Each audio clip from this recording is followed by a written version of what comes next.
5 दिन की कथा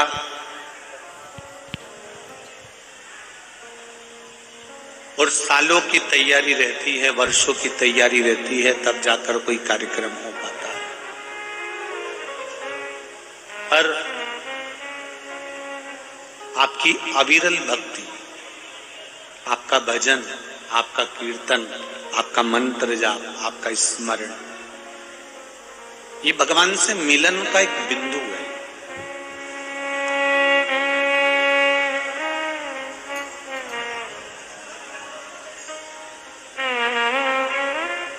जिस दिन हम संसार के भरोसे ना रहकर भोलेनाथ के भरोसे पर रहना प्रारंभ कर देंगे, उस दिन हमारे घर को, परिवार को, कुटुंब को और हमको चलाने वाला कोई दूसरा नहीं रहेगा, मेरा शंभू ही रहेगा।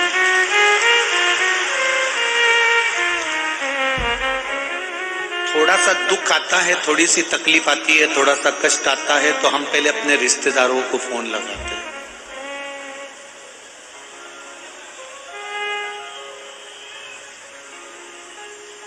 थोड़ी सी तकलीफ आई, थोड़ा सा दुख आया, तो हमने अपने रिश्तेदारों को फोन लगाया, हमने अपनों को फोन लगाया, अपने परिवार वालों को फोन लगाया, सबसे जाकर कहा, तब भी वो अगर काम नहीं होता, तब आखिरी में हम फिर ना जाने कहां कहां चले जाते हैं, कहीं तंत्र में, कहीं मंत्र में, कहीं विद्या में, कहीं जादू में, कहीं टोने में, कहीं कहीं कहीं कहीं।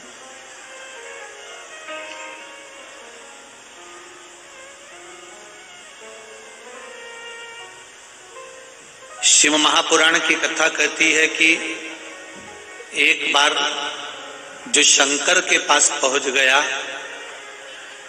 एक बार जो शिव का हो गया, क्योंकि शिव जी को दक्ष प्रजापति का श्राप लगा है कि तुम शमशान में निवास करो। अब वो स्वयं मेरा भोलेनाथ तो शमशान में रहता है।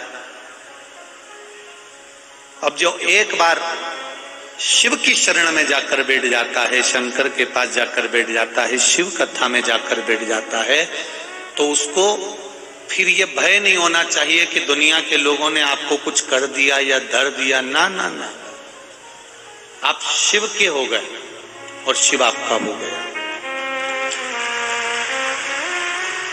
फिर ना तो कोई तंत्र है, ना कोई मंत्र है, ना कोई जादू है, ना कोई टोना है, ना कोई विद्या है। फिर केवल एक है, आपके द्वारा चढ़ाया गया एक लोटा जल सारी समस्या का, इसके सिवा कोई दूसरा साधन ही नहीं है।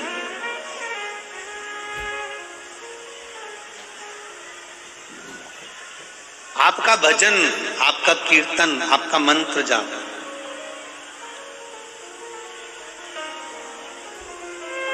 आप सब कुछ परमात्मा को देखकर रखो। आप दूसरे के भरोसे पर जी रहे हो,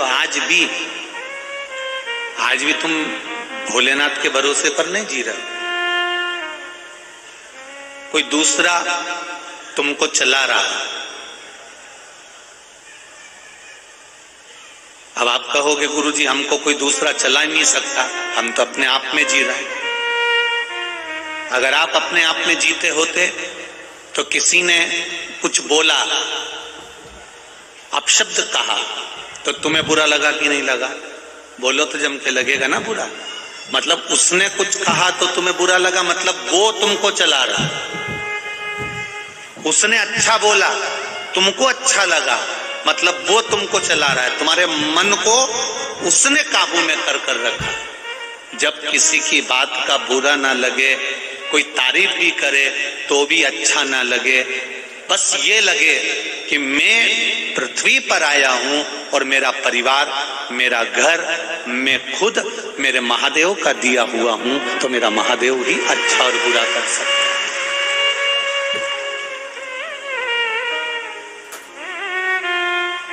हम उसके सहारे पर जी, हम उसके भरोसे पर जी।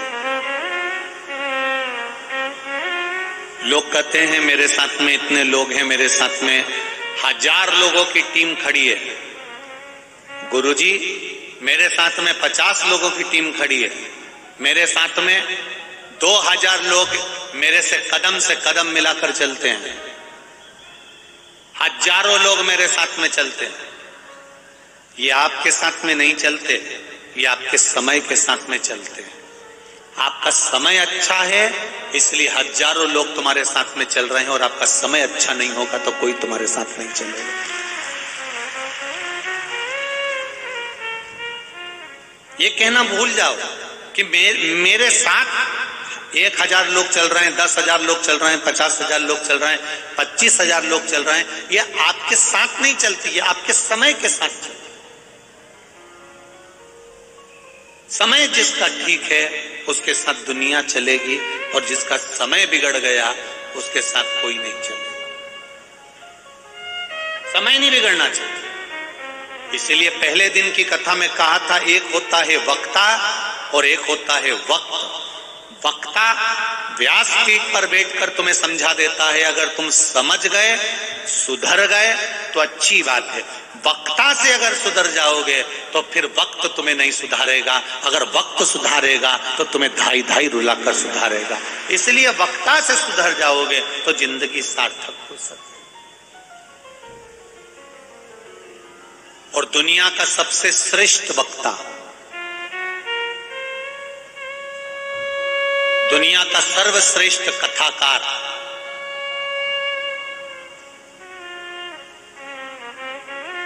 दुनिया का सबसे अच्छा कथा वाचने वाला, दुनिया का सर्वश्रेष्ठ कथाकार, दुनिया का सर्वश्रेष्ठ वक्ता, पूरे विश्व का, ब्रह्मांड का, प्रत्येक जगह का सबसे अच्छा अगर कोई वक्ता है, सबसे अच्छा यदि कोई वक्ता हुआ है, सबसे अच्छा अगर कोई कथाकार हुआ है तो केवल एक हुए हैं, वो हैं भगवान शंकर, जो अपनी धर्म पत्नी पार्वती को कथा सुना रहे हैं। कथा किसको सुना रहे हैं? सुखदेव जी महाराज ने राजा परीक्षित को कथा सुनाई, सनकादि ऋषियों ने देव ऋषि नारद को कथा सुनाई, काकभूषुंडी जी और गरुड़ जी का संवाद हुआ। सारे संवाद हमारे सामने, 88,000 ऋषियों का संवाद हमारे सामने, सूत जी का संवाद हमारे सामने। इतने सारे वक्ता तुमने देखे होंगे, इतने सारे कथाकार हमारे शास्त्रों को उठाकर देखिए। सूत जी महाराज का चरित्र आएगा, 88,000 ऋषियों का चरित्र आएगा, सुखदेव जी महाराज का चरित्र आएगा, राजा परीक्षित का चरित्र आएगा, काकभूषुंडी जी का चरित्र आएगा, गरुड़ जी का चरित्र आएगा। आप जितनों को उठाकर देखेंगे, सबको उठाकर देखिए, पर कोई कथाकार ऐसा मिल जाए जो अपनी धर्म पत्नी को अकेले में बैठकर कथा सुना रहा हो, ऐसा वक्ता दुनिया में नहीं मिल सकता। वो केवल एक देव अधिदेव महादेव है, वो केवल एक शिव हैं, भगवान शंकर। क्योंकि दुनिया के वक्ता दुनिया को सुधारने का काम करते हैं, और मेरा महादेव अपने आप को और अपने परिवार को सुधारने का काम करते हैं। मेरा महादेव, मेरे शिव अपने आप को सुधारने का कार्य करते हैं कि मैं पार्वती को सुधार दूंगा, मैं पार्वती को ज्ञान दे दूंगा। पार्वती को अगर ज्ञान मिल गया, पार्वती अगर सुधर गई, तो इसके गर्भ से जो संतान होगी वो सुधरी हुई होगी। क्योंकि हम सुधरेंगे, जम के बोलो जरा, युग सुधरेगा। हम बदलेंगे, युग बदलेगा। आज का इंसान दूसरे को बदलने में लगा हुआ है, आज का इंसान अपने पड़ोसी को बदलने में लगा हुआ है, आज का इंसान अपने माता पिता को बदलने में लगा हुआ है, आज का इंसान अपनी पत्नी को बदलने में लगा हुआ है, पत्नी पति को बदलने में लगी है, भाई भाई को बदलने में लगा है, प्रत्येक व्यक्ति दूसरे को बदलने में लगा है। पर ऐसा वक्ता दुनिया में नहीं हुआ जो सबसे पहले अपनी पत्नी को सुधार रहा है, अपनी धर्म पत्नी को ज्ञान दे रहा है, अपनी पत्नी को कथा सुना रहा है। क्यों? क्योंकि पत्नी अगर कथा सुनेगी तो गर्भ में जो बच्चा होगा वो कथा को सुनेगा, तो वो ज्ञानी होगा, उसकी जो संतान होगी वो ज्ञानी होगी, उसकी जो संतान होगी वो ज्ञानी होगी। और तुम अंदाजा लगा कर देखिए, भगवान विष्णु के कितने बच्चे हुए, ब्रह्मा जी के कितने बच्चे हुए, इंद्र के कितने बच्चे हुए, जल देव के कितने बच्चे हुए, वरुण देव के कितने बच्चे हुए, गरुण देव के कितने बच्चे हुए, उसका अंदाजा नहीं होगा। पर आज भी अगर किसी के बच्चों को याद किया जाता है तो वो देवाधिदेव महादेव के बच्चों को याद किया जाता है। इनके पुत्र हैं सदानंद कार्तिकेय, इनके पुत्र हैं श्री गणेश जी महाराज। और केवल गणेश जी को याद नहीं करते, गणेश जी के भी पुत्रों को याद किया जाता है, लाभ और क्षेम को, शुभ और लाभ को। क्योंकि जो ज्ञान दिया है गर्भ का, जो पार्वती जी को ज्ञान दिया गया, वो कोई साधारण नहीं हो सकता।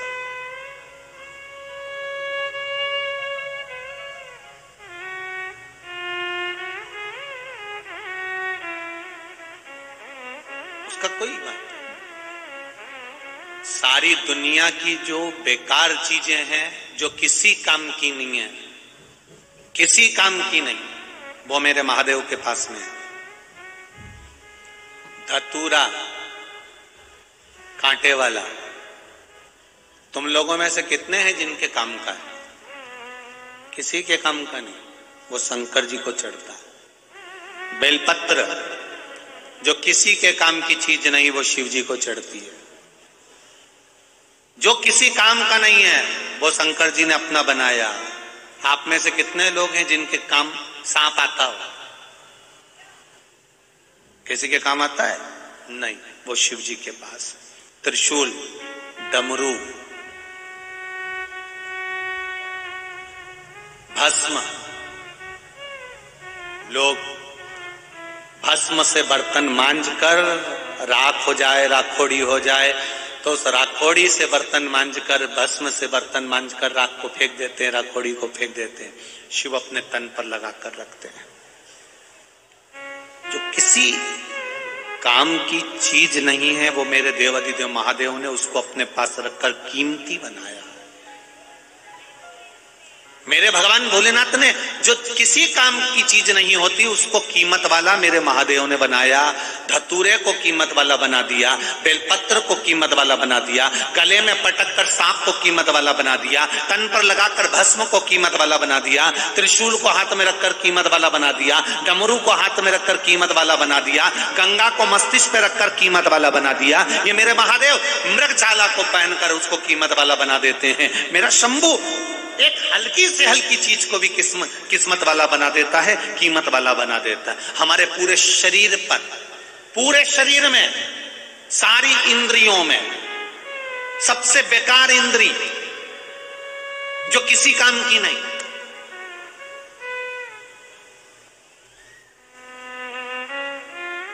जो चली भी जाए तो उसकी जगह दूसरी इंद्री काम कर सकती है, वो एक ही इंद्री है जो किसी काम की नहीं है, हमारी नासिका।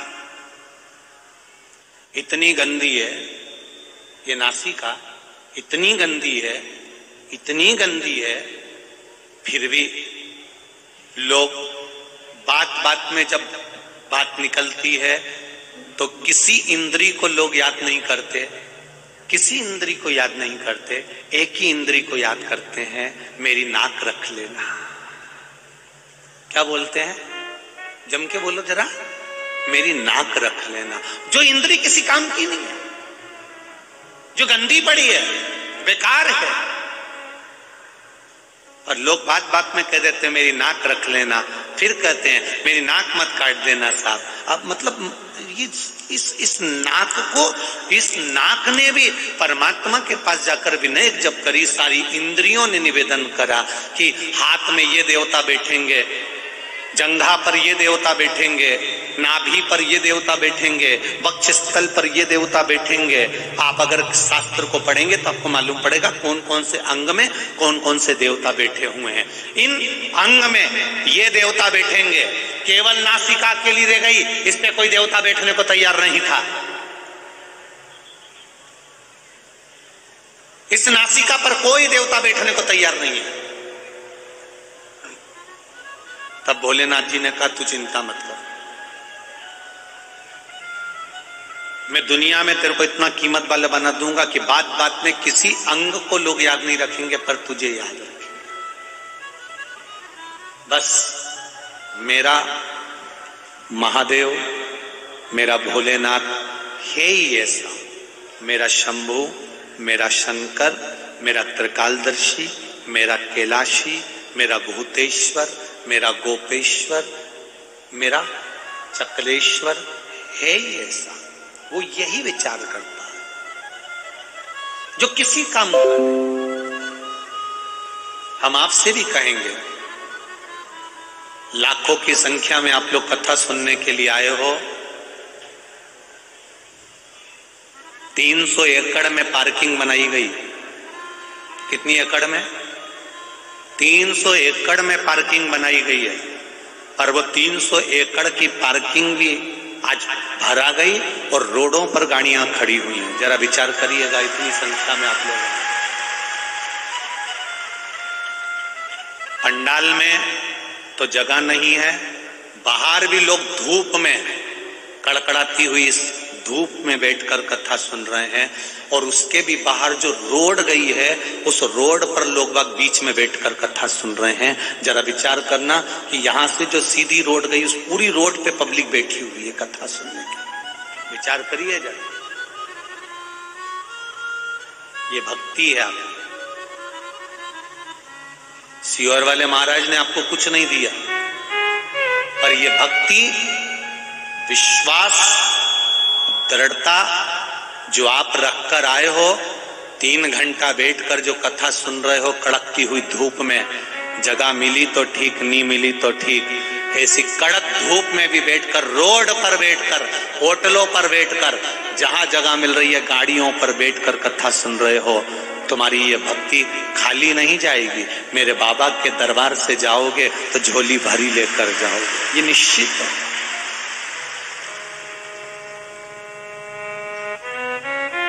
पूछते हैं लोग, ऐसा क्या है शिव पुराण में? अभी मालेगांव में हो गई, परली बैजनाथ में हो गई, परभणी में हो गई। सोच रहे थे कि थोड़े मालेगांव में हुई है तो थोड़ी यहां पर लोग, अब भी हुई है तो कम पहुंचेंगे, पर मालेगांव का भी रिकॉर्ड तोड़ दिया और यहां इतनी संख्या में आप लोग आए। क्या है शिव तत्व में? क्या शंकर की कथा?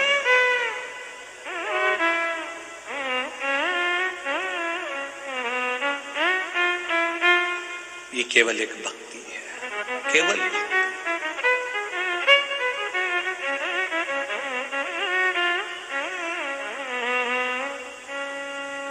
और तेरी कृपा बिना न हिले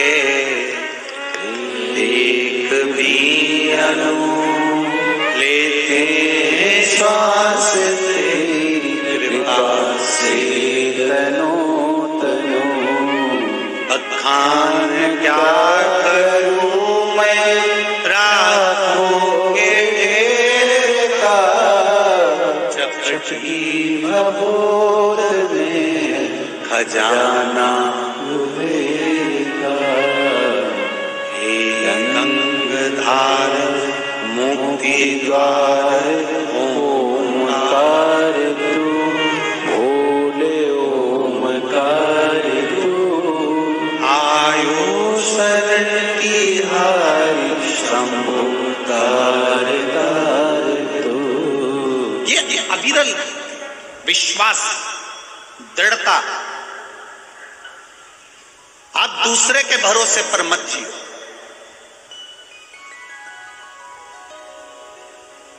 बहुत छोटा सा जीवन है महाराज।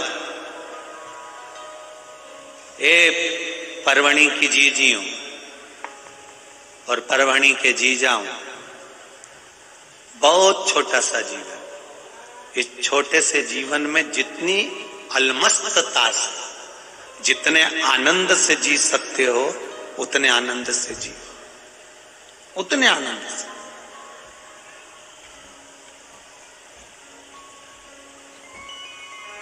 प्रसन्नता में खुश रहकर,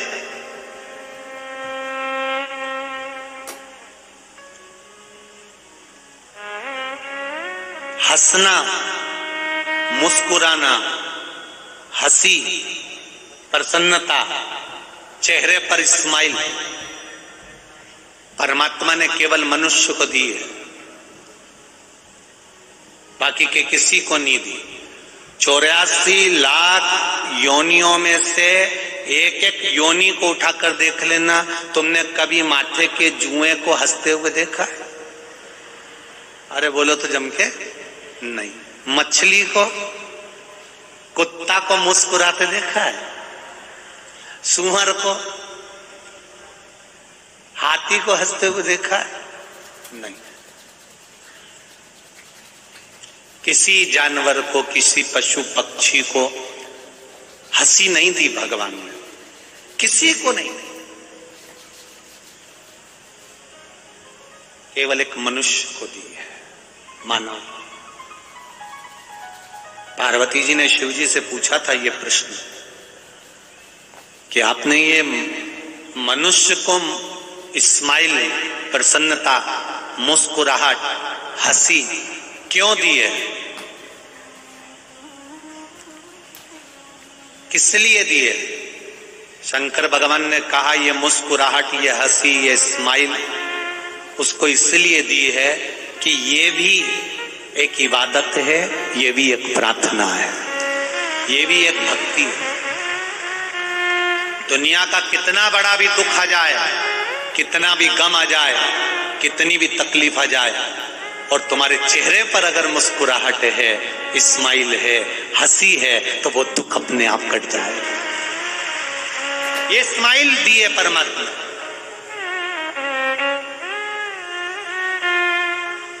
जो हंस रहा है, मुस्कुरा रहा है, स्माइल दे रहा है, जो हंस रहा है, मुस्कुरा रहा है, जिसके चेहरे पर प्रसन्नता है, समझ लेना वो जिंदा है। और जो मुसद्दी लाल जैसा 24 घंटे मुंह उतार के रहता है, उसके चेहरे पर कभी प्रसन्नता ही नहीं आती, हंसता ही नहीं, मुस्कुराता ही नहीं। समझ लेना ये अंदर से मर चुका है, इसलिए इसके मुंह पर स्माइल नहीं है, चेहरे पर प्रसन्नता नहीं है, मर चुका। जो सास बहू के कारण 24घघंटा मुंह उतार के रहे, 24 घंटा सास का मुंह उतरा रहता, 24 घंटा, जब मिलेगी जब भगोने जैसा मुंह, जब मिले जब।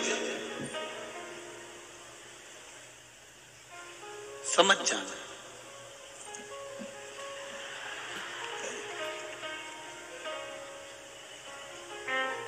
उसको जीना ही नहीं आ रहा। जो बहू 24 घंटा मुंह भगोने जैसा रखे, जरा जरा सी बात में बस उसके मन का काम नहीं हुआ, मुंह फूल गया, मन का काम नहीं हुआ, मुंह फूल गया, मन का काम नहीं हुआ, मुंह फूल गया। समझ ले।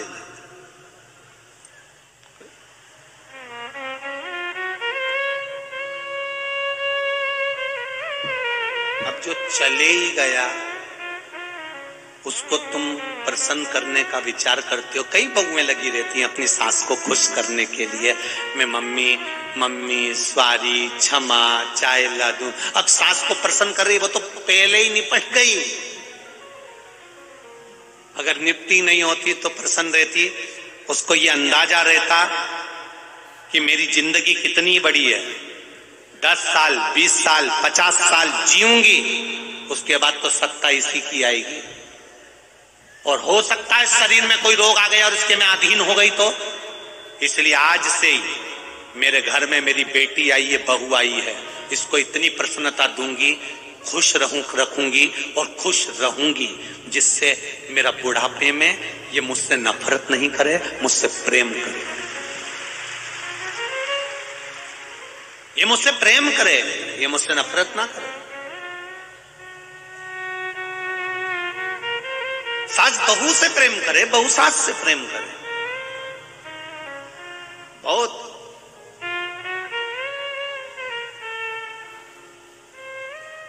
तुम अगर किसी मंदिर में नहीं भी जाओ ना, और तुम दोनों अगर अच्छे से खुश रह लो ना, कौन कौन बोलो बोलो, जम के बोलो जरा, सास और बहू दोनों अच्छे से खुश रह लो ना, तो तुम्हारे घर में अगरबत्ती और दिया लगाने की जरूरत नहीं पड़ेगी। तुम्हारे पतियों ने ऐसे मुस्कुराएंगे, इतने खुश उनके चेहरे की प्रसन्नता आतिशबाजी जैसी है, रोज फटाके फूट रहे हैं, फुलझड़ियां जल रही है।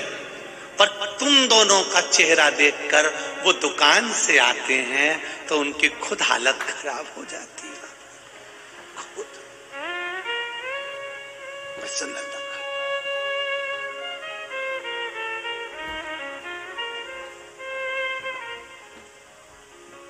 क्या लाए थे, क्या ले जाओगे? मुट्ठी बांधे आए थे, जम के बोलो जरा, खाली हाथ जाओगे। ये जिसने भी लिखा है वो गलत लिखा है, इसलिए हमने बोल के बताया। ये जितने तुम कथा सुन रहे हो टीवी पर, मोबाइल पर और यहाँ पंडाल में, तुम कोई भी खाली हाथ नहीं जाओगे। तुम अपना पुण्य, दान, सत्कर्म, भजन, कीर्तन, मंत्र जाप, शिव कथा जो तुमने सुनी है, अपना किया गया भजन, अपना किया गया कीर्तन, अपना किया गया मंत्र जाप, अपना किया गया नाम जाप, आप स्वयं अपने साथ, कोई दूसरा लेकर नहीं जाएगा। आपकी सुनी हुई कथा ये किसी दूसरे के खाते में नहीं जाएगी। तुम्हारी कथा तुम्हारे खाते में इसी मुष्टिका में बंद कर अंत समय तक जाएगी, कोई दूसरी चीज। सब बाकी का जो तुमने दुकान पे बैठ के कमाया वो यहीं रह जाना, वो तुम्हारा नहीं है। घर बनाया वो तुम्हारा नहीं है, गाड़ी बंगला तुम्हारा नहीं है, पर जो भजन तुमने किया है, शिव कथा जो तुमने सुनी है, शिव महापुराण की कथा का रसतत्व जो तुमने ग्रहण करा है, वो तुम्हारा है। हम दूसरे को ना समझाएं, अपने आप को समझाएं। मेरे महादेव ने पार्वती जी को अमर कथा सुनाई है, और वो अमर कथा कोई दूसरी नहीं थी। यही पुराण, यही वेद, यही शास्त्र है, यही श्रीमद् भागवत, यही राम कथा, यही शिव कथा, यही विष्णु पुराण, यही अग्नि पुराण, यही नर्मदा पुराण, यही पद्म पुराण, यही कूर्म पुराण, यही ब्रह्मवेत्ता पुराण, यही नारद पुराण, यही पुराणों को भगवान शिव ने श्रवण करा दिया। शंकर भगवान कोई दूसरी चीज नहीं सुनी। अपने आप को हमने जिस दिन सुधार लिया, उस दिन जीवन सुधर गया। विश्वास रखकर, दृढ़ी बनकर हम अपने कर्म को करते रहे, उस दिन हम आगे निकल गए। कितना सुंदर एक संवाद है। एक नगर में, एक क्षेत्र में पानी की कमी पड़ गई, अकाल पड़ गया।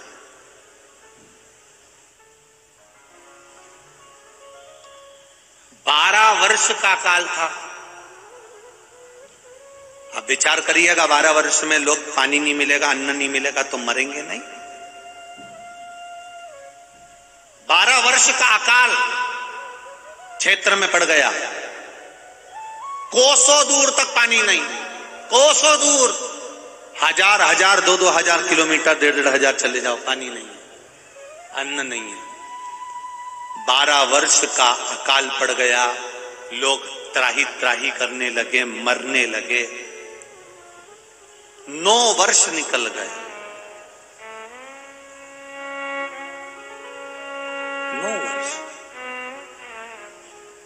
पार्वती जी ने भगवान शिव जी से कहा, चलो जरा देख कर आए।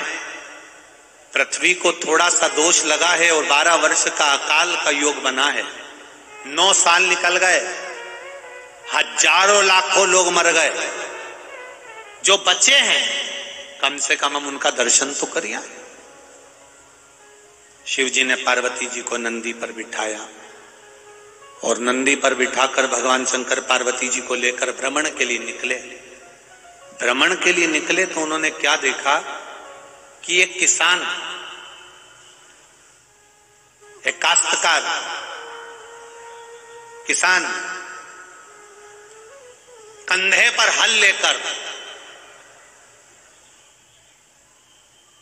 अपने 2 बैलों को लेकर जमीन को जोत रहा है, जमीन पर हल चला रहा। पार्वती जी ने शिव जी से कहा, अकाल के तो 9 साल हुए हैं, अभी 2-3 साल बाकी हैं। जब इतने साल बाकी हैं तो अभी से हल चलाकर इसको कौन सी कुछ चीज मिल जाना है। और दुबला पतला हो रहा है बेचारा किसान, काश्तकार दुबला हो रहा है, पतला। बैल भी सूख रहे हैं क्योंकि उनको कुछ खाने को नहीं मिल रहा, पीने को नहीं मिल रहा। किसान भी दुबला हो रहा है। पार्वती जी ने शिव जी से कहा, भोलेनाथ ये बेचारा क्यों परेशान हो रहा है? जब पानी गिरना ही नहीं है, जलवृष्टि होना ही नहीं है, तो हल चलाने से मतलब क्या है किसान को? शिव जी ने कहा, मुझे नहीं मालूम, तू पूछिए जाके अब किसान से। पार्वती जी ने एक बूढ़ी माता का रूप धारण करा, किसान के पास जाकर, काश्तकार के पास जाकर पूछा, भैया 12 वर्ष तक अकाल पड़ना है पूरी पृथ्वी पर, तुम्हें मालूम नहीं होगा, पर मुझे किसी संत ने बताया है कि 12 वर्ष तक अकाल पड़ेगा और अभी तो 9 साल हुए हैं। तुम ये हल जमीन पर क्यों चला रहे हो? किस लिए चला रहे हो? किसान ने कहा, माता जी मैं किसान हूं, मेरी आदत है हल चलाने की। अगर मैं नहीं चलाऊंगा तो मैं कहीं शरीर बेकार ना हो जाए, काम करता रहूंगा तो मेरा शरीर अच्छा बना रहेगा।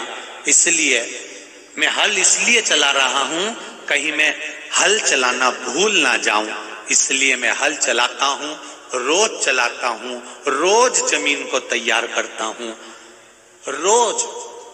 तो पानी तो गिर ही नहीं रहा, जलवृष्टि तो हो ही नहीं रही, फिर हल चलाने से मतलब क्या?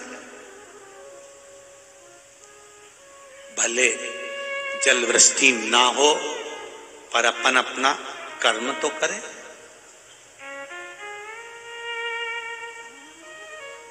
कर्म तो करें।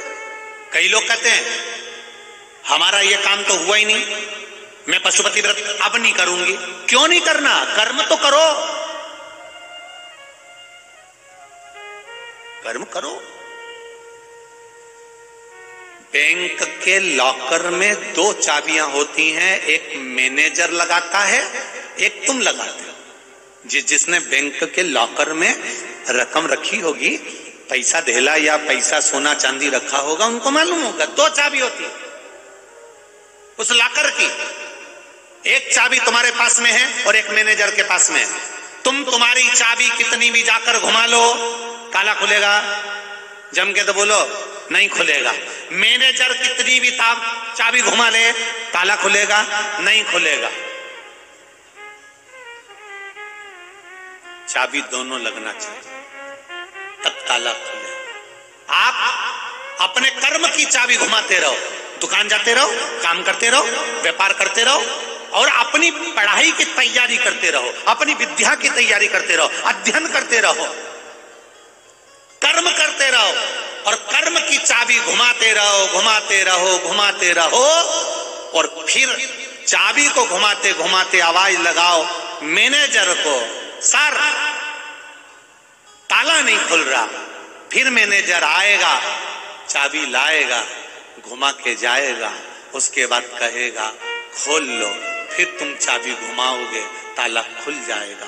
कर्म की चाबी लगाते लगाते लगाते लगाते उस सर को याद कर लो, महादेव को याद कर लो, वो भी एक चाबी लगाकर जाएगा और तुम्हारे भाग्य का ताला खोल जाएगा। ये 2 चाबियां होती हैं, 2 चाबी के बिना बैंक का लॉकर नहीं खुलता। एक कर्म की और एक उस भोलेनाथ की भाग्य। तुम कर्म की चाबी लगाओ, वो भाग्य की चाबी लगा जाए। क्या मिलता है शिव पुराण में जाने से? क्या मिलता है टीवी के सामने 2-3 घंटा कथा बैठकर सुनने से? क्या मिलता है मोबाइल पर कथा सुनने से? तुम अपनी कर्म की चाबी घुमा रहे हो। तुम अपना कर्म कर रहे हो, मैं कथा सुनने जाऊंगी, मैं भगवान के दरवाजे पर जाऊंगी, मैं 2 कदम चलकर परमात्मा के द्वार जाऊंगी, मैं अपने गांव से गाड़ी में बैठकर शिव महापुराण की कथा सुनने के लिए जाऊंगी, मैं अगर शंकर की कथा तक जाऊंगी तो ये मेरा विश्वास करता है कि वो महादेव भी कैलाश से मेरे दरवाजे पर आएगा। कर्म करते रहो, कर्म की चाबी घुमाते रहो, वो महादेव भाग्य की चाबी घुमाकर जरूर जाएगा। आप अपना कर्म से पीछे क्यों हटना? क्यों हम अपने कर्म से पीछे हटे? करिए कर्म।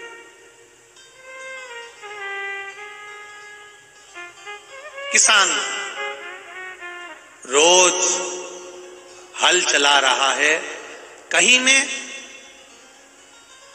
हल चलाना ना भूल जाऊं, मेहनत कर रहा, रोज कर रहा, कर्म कर रहा, फल मिलेगा। पार्वती जी ने सुना, देवादिदेव महादेव के पास पहुंच गई। शिव जी ने पूछा, पूछिए ही, आओ क्या बता रहा है? किसान बोल रहा है कि मैं हल चलाना भूल ना जाऊं, इसलिए रोज हल चलाता हूं। गांव के सब लोग उस पे हंसते हैं, ठिठोली उड़ाते हैं कि रोज हल चढ़ाता है। उसी तरह दुनिया के लोग आप पर भी हंसेंगे, ठिठोली उड़ाएंगे। बताओ, इतना पढ़ा लिखा शंकर जी के मंदिर में जा रहा है, लोटा भर के जल चढ़ा रहा है, इतनी समझदार तू, इतनी अंग्रेजी की पढ़ी हुई, इतनी पढ़ी लिखी, इतनी पढ़ी लिखी, और तू शंकर जी के मंदिर जाती है। दुनिया के लोग कहेंगे बेटियों से, दुनिया के लोग कहेंगे बेटों से, दुनिया के लोग कहेंगे आपसे, पढ़े लिखे जमाने में रहते हो, आज के युग में जियो, क्यों महाराज के चक्कर में पड़े हो और शंकर जी के मंदिर क्यों जा रहे हो? ये दुनिया के लोग हंसेंगे, ठिठोली उड़ाएंगे, कहेंगे। पर किसान को भी लोग कहते थे, पानी नहीं गिर रहा तो हल क्यों चला रहा है, पानी नहीं गिर रहा तो हल क्यों चला रहा है, पर उसने हल चलाना बंद नहीं करा। पार्वती जी ने शिव जी से कह दिया, भोलेनाथ वो किसान हल चलाना ना भूल जाए, इसलिए वो रोज हल चलाता है। अब मुझे टेंशन बहुत सारी हो गई है। शिव जी ने पूछा, तुझे काहे की टेंशन हो गई? पार्वती जी बोली, तुम्हारी झोली में, जो कंधे पे झोली टंगी रहती है, उसमें एक शंख है, जिसको वर्षा शंख कहते हैं। तुम जब जब बजाते हो तब तब वर्षा होती है, पर प्रभु 9 साल निकल गए, तुमने एक बार भी शंख बजा के देखा? शिव जी बोले, उससे क्या होगा? पार्वती जी बोली, किसान हल इसलिए चला रहा है कि हल चलाना ना भूल जाए। मुझे तो लगता है कि तुम भी शंख बजाना भूल गए। शिव जी ने पार्वती से कहा, ऐसा नहीं हो सकता कि मैं शंख बजाना भूल जाऊं, ये कभी नहीं हो सकता। पार्वती जी बोली, मैं तुम्हारी बात मान ही नहीं सकती, मैं नहीं मान सकता कि तुम शंख बजाना नहीं भूल। शिव जी बोले, पार्वती तू मुझे हल्का फुल्का समझती है क्या? मैं शंख बजाना कभी नहीं भूल सकता। पार्वती जी बोली, फालतू की बात मत करो, मुझे सब मालूम है, तुम्हें शंख बजाना 9 साल में तुम भूल चुके हो, पक्के में भूल चुके हो। शिव जी ने कहा, मैं बोल रहा हूं ना नहीं भूला। पार्वती जी बोली, मैं नहीं मान सकती। शंकर जी ने निकाला झोली में से शंख और पार्वती से कहा, दे कभी बजा के बताता हूं। और जो शंख बजाया, अब वर्षा शंख था, बजाते से बादल घुमड़ के आ गए और पानी गिरना चालू हो गया। बादल गिर के आए, पानी गिरना प्रारंभ। तुम जाओ शिव के मंदिर, तुम जाओ शंकर जी के मंदिर, एक लोटा जल चढ़ाने के लिए जाओ, जाते रहो, जाते रहो, जाते रहो, जाते रहो। दुनिया के लोग हंसेंगे, गालियां देंगे, अपशब्द कहेंगे, ताने कसेंगे। तुम रोज घर से लोटा लेकर पानी डालने के लिए, शिव जी को चढ़ाने के लिए जाओगे, लोग हंसेंगे। दुकान, जितनी दुकान तुम्हारे घर के सामने होगी, वो भी ठिठोली उड़ाएंगे। चल दी सती सावित्री।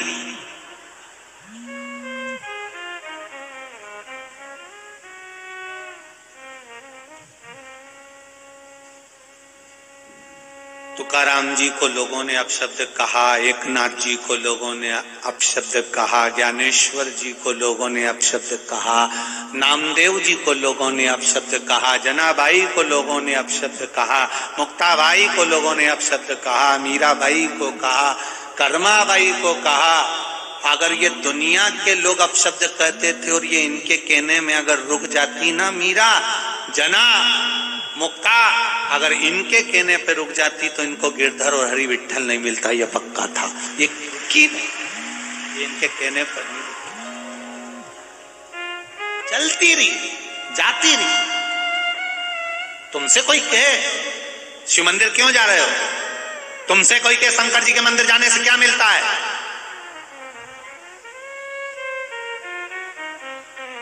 क्या मिलता है शिव जी के मंदिर जाने से, तो उसी समय पे पल्लू रख कर बोल दो, तेरे जैसा अक्ल देने वाला मिलता है।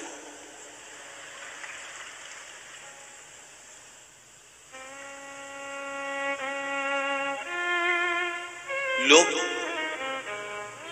होटल जाते हैं तो कभी तुमने पूछा उससे कि होटल जाने से क्या मिलता है?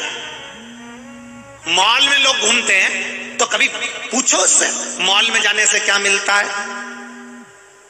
फिल्म देखने जाएं तो उनसे पूछो थिएटर में जाने से क्या मिलता है, फिल्म देखने से क्या मिलता है? लोग ना फिल्म वाले को टोकते हैं, ना होटल वालों को टोकते हैं, ना मॉल वाले को टोकते हैं, ना रोड पे घूमने वाले को टोकते हैं। दुनिया के लोग टोकते हैं तो केवल मंदिर जाने वाले को ही टोकते हैं। चल दी, क्या करोगे, क्या रखा, क्या काम?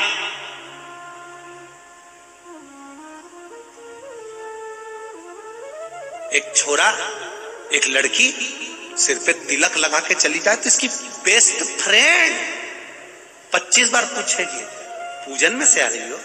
आज तुम्हारे यहाँ पूजन थी क्या? आज तुम्हारे यहाँ कोई पाठ था क्या? तो वो पूछे क्यों, क्या हो गया? तूने तिलक लगाया है ना। तो इतने में उसको शान से कह देना चाहिए, ये मेरे सनातन धर्म की निशानी है, इसलिए लगा कर जा।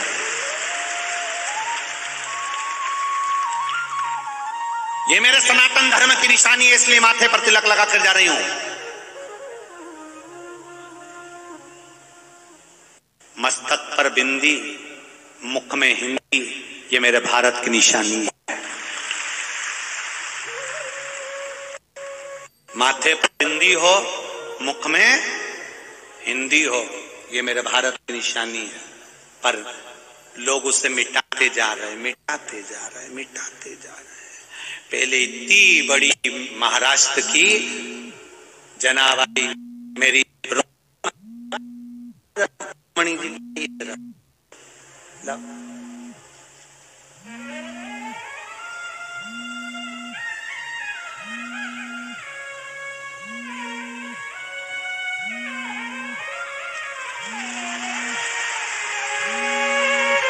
माता रुक्मणी जी के मस्तक पर बिंदी जो दिखती है, तुम कभी जाना पंढरपुर में, ऐसी बड़ी कंकु की बिंदी, इतनी बड़ी।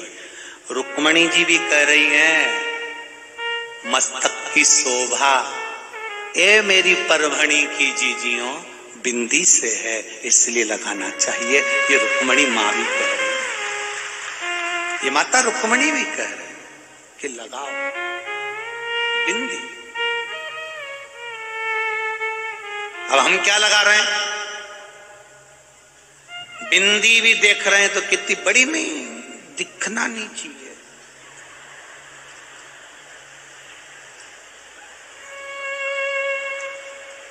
कैमरे वाले भैया आना जरा बाजू में मेरे,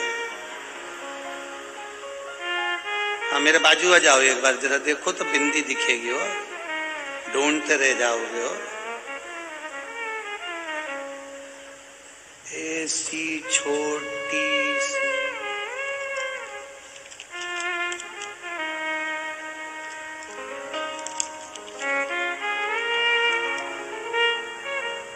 दिख गई, दिखी, इतनी छोटी सी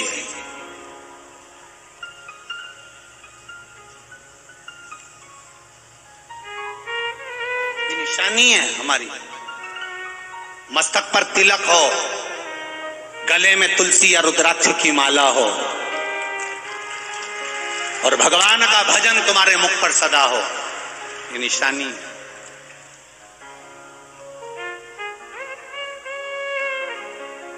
ये निशानी है। पर पता नहीं आप लोगों को कौन ने कह दिया कि ज्यादा बड़ी टिकी नहीं लगाना। कोई ने बोला कुछ था, तुम समझ कुछ गई। सब जब तुम्हारी विदाई मायके से करी थी तो उन्होंने कहा था बेटा ज्यादा बड़ी बात मत करना। इसने गलत सुन लिया, ज्यादा बड़ी टीकी मत लगाना। इसने गलत सुन लिया, वो गड़बड़।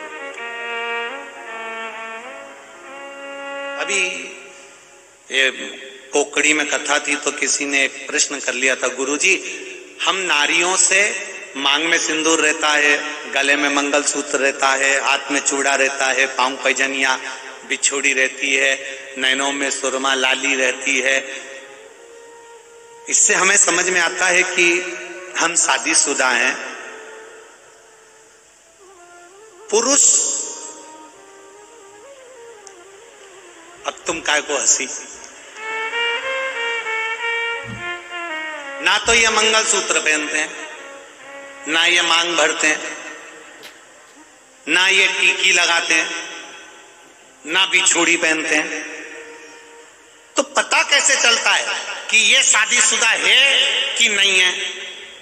तो कोकड़ी में तो इसका जवाब नहीं दिया, पर हम यहां दे देते हैं। अगर शादीशुदा व्यक्ति को पहचानना है तो 10 लोग अगर हंस रहे हो और एक व्यक्ति चुप बैठा हो, समझ जाना इसकी शादी हो गई है, मतलब ये शादीशुदा है।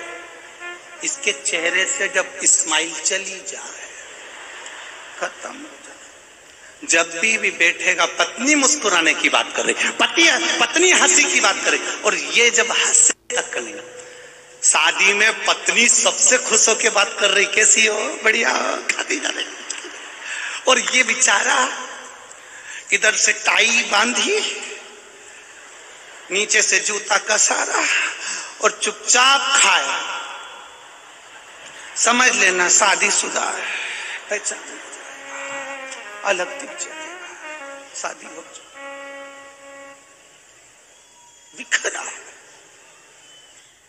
शादी के पहले घर की कई बुजुर्ग माताएं कह देती है, मारा छोरा शादी के पहले मारा मुलगा,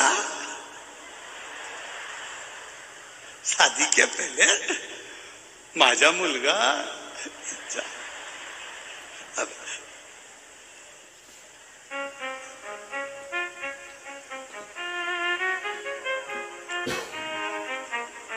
अब शादी के बाद अब कई बोलूं, मुलगा को तो मुलगी हलाल कर लो,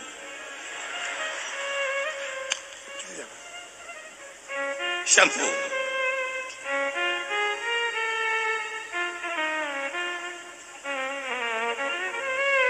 क्यों कथा कर रही है?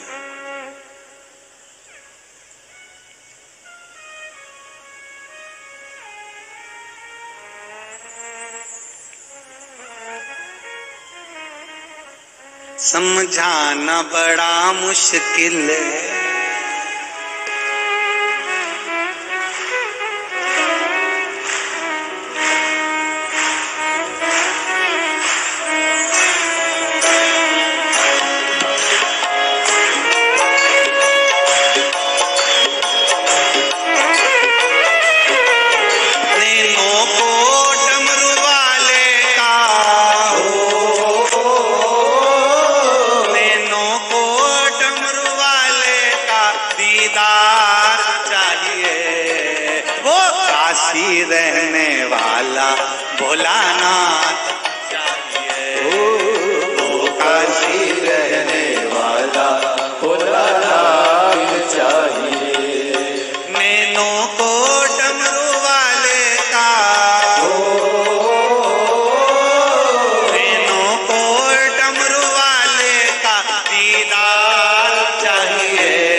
चाहिए।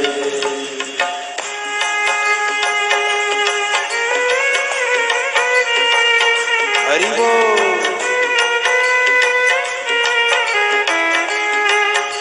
राधे।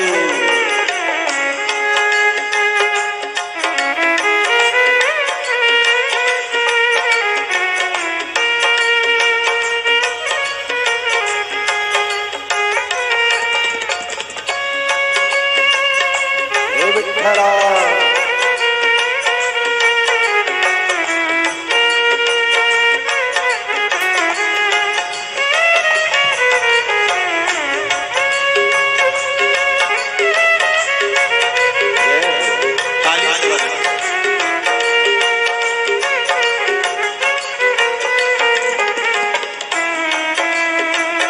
हरि बोल।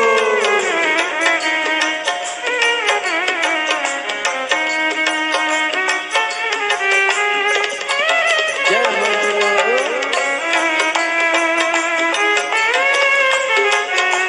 राधे।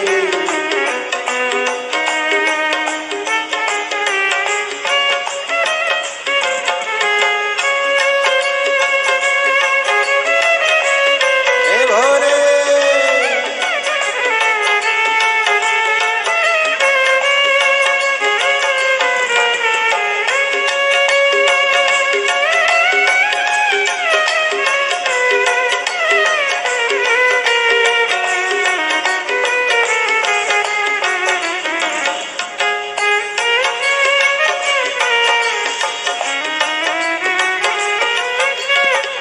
जय हो।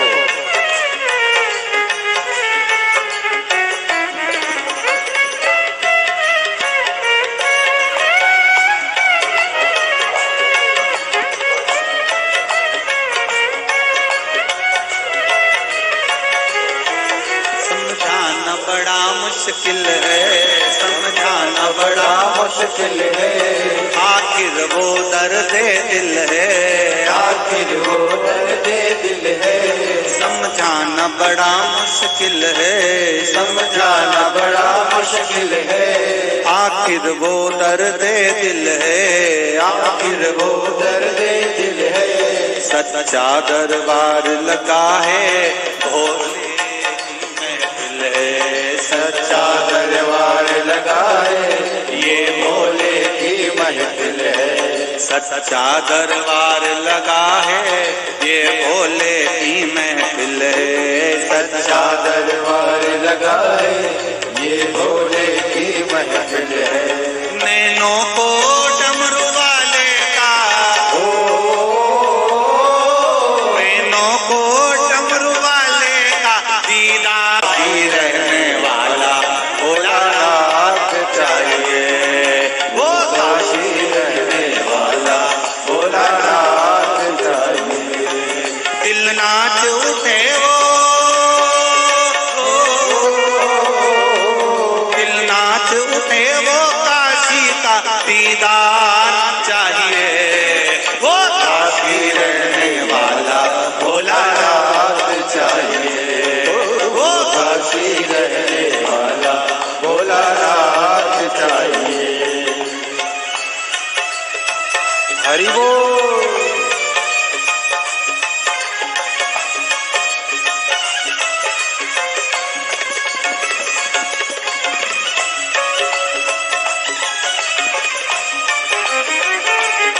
हे भोले।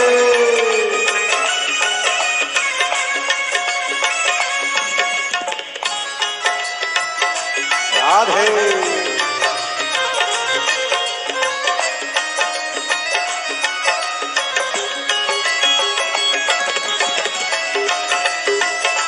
जय हो।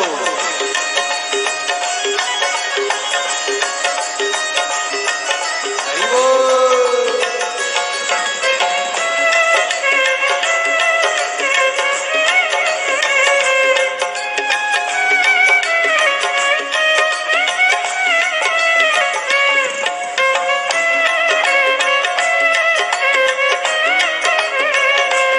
हर भोले।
कमी न अरमानों की, कुछ कमी न अरमानों की, तेरे इन दीवानों की, तेरे इन दीवानों की, कुछ कमी न अरमानों की, कुछ कमी न अरमानों की, तेरे इन दीवानों की, तेरे इन दीवानों की, मुझको मदहोश बनाए कतार तेरे नैनों की, मुझको मदहोश बनाए सरदार तेरे नैनों की, मुझको मदहोश बनाए कतार तेरे नैनों की, मुझको मदहोश बनाए सरदार तेरे नैनों की।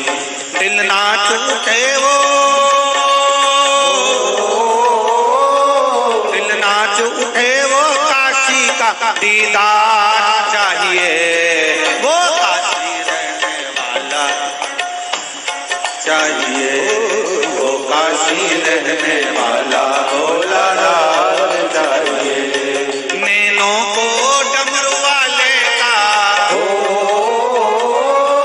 नैनों को डमरू वाले का दीदार चाहिए, वो काशी रहने वाला भोलानाथ चाहिए, वो काशी रहने वाला भोलानाथ चाहिए।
प्यारे हो, भक्तों के तुम प्यारे हो, तुम जिगरी दिल वाले हो, तुम जिगरी दिल वाले हो, भक्तों के तुम प्यारे हो, भक्तों के तुम प्यारे हो, तुम जिगरी दिल वाले हो, तुम जिगरी दिल वाले हो।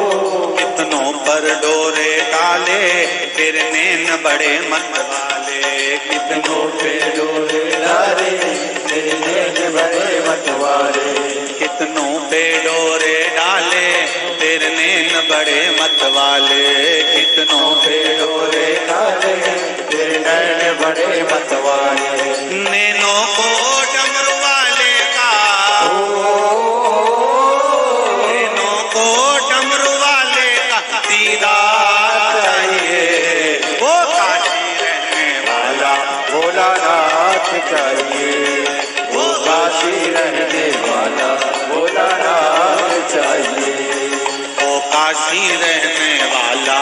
भोलानाथ चाहिए, वो काशी रहने वाला भोलानाथ चाहिए, काशी रहने वाला भोलानाथ चाहिए, वो काशी रहने वाला भोलानाथ चाहिए, वो काशी रहने वाला भोलानाथ चाहिए, वो काशी रहने वाला भोलानाथ चाहिए, वो काशी रहने वाला भोलानाथ चाहिए, वो काशी रहने वाला भोलानाथ चाहिए, वो काशी रहने वाला भोलानाथ चाहिए, वो काशी रहने वाला भोलानाथ चाहिए।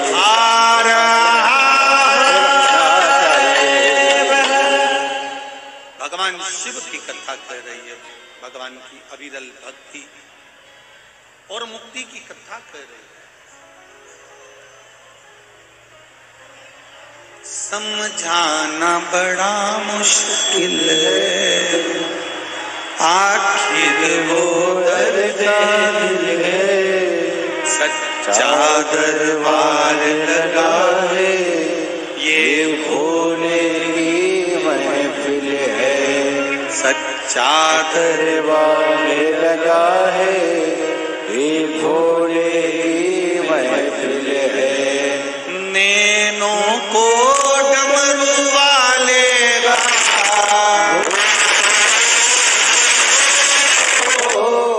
नैनों को डमरू वाले का दीदार चाहिए, वो काशी रहने वाला भोलानाथ चाहिए, वो काशी रहने वाला भोलानाथ चाहिए। आज कथा का विराम दिवस है। दिल से, मन से, देव अधिदेव महादेव से, भाव से बाबा देव अधिदेव महादेव से प्रार्थना करें, भगवान शिव से विनती करें, अपने स्थान पर बैठकर भगवान शंकर से प्रार्थना करें, हे भोलेनाथ, आज कथा का विराम दिवस है, हम अपने दिल की बात भोलेनाथ जी से कहने के लिए आए। आप लोग जहां पर भी हैं अपनी जगह पर बैठकर भगवान शिव से आज कथा विराम के दिन दिल से बाबा से प्रार्थना करें। जो जहां पर है अपनी जगह पर बैठकर भगवान शंकर से प्रार्थना करें, दिल से, मन से। श्री शिवाय नमस्तुभ्यं, श्री शिवाय नमस्तुभ्यं, श्री शिवाय नमस्तुभ्यं, श्री शिवाय नमस्तुभ्यं, श्री शिवाय नमस्तुभ्यं। भोला सब दुख काटो मारा, ओ भोला सब दुख काटो मारा, शिव शंकर जपूं तेरी माला, भोले बाबा जपूं तेरी माला, भोला सब दुख काटो मारा, ओ भोला सब दुख काटो मारा। वैश है मंगल मंगलकारी, वैश मंगल मंगलकारी, शमशान वासी हमारा,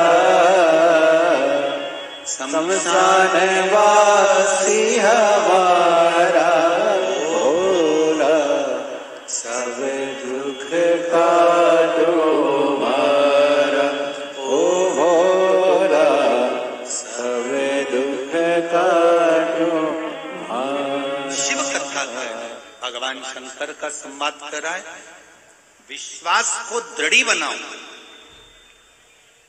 पार्वती जी ने शिव जी से कहा कहीं आप शंख बजाना तो ना भूल गए। शिव जी ने शंख बजाया, बादल घुमर कर आए, जल वृष्टि प्रारंभ हो। आप मेहनत करिए, कर्म करिए, अपना कर्म पूरा करिए, कभी भी वो शंख बजा देगा और आपके ऊपर कृपा की जल वृष्टि बरसा देगा। करो मेहनत, मेहनत में पीछे मत हटना कभी भी। जब सब जगह से हार जाओ, सारी दुनिया से जब तुम ठोकर खा लो, धक्के देकर तुमको दुनिया बाहर निकाल दे, कोई ना पूछे, तब अंत समय में देव अधिदेव महादेव के चरणों में जाकर बैठ जाओ, वो समय। एक पत्र आया है, पत्र तो आज बहुत सारे हैं, बहुत अच्छे अच्छे हैं।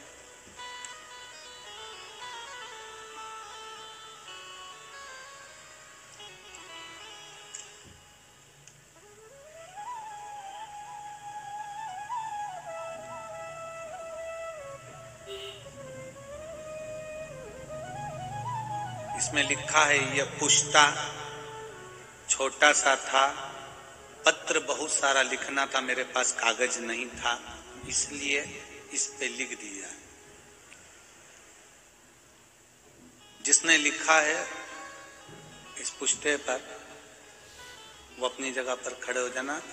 शिव भोले का क्या बखान करूं गुरुदेव, 13 साल हो गए थे मेरे यहां संतान नहीं थी। 13 वर्ष से कोई संतान का सुख नहीं था। जिसने लिखा हो अपनी जगह खड़े होकर दोनों हाथ हिला देना। 13 वर्ष से संतान नहीं है गुरुदेव।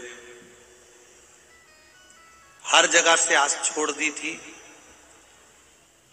आड़ा टेढ़ा लोग कहते थे,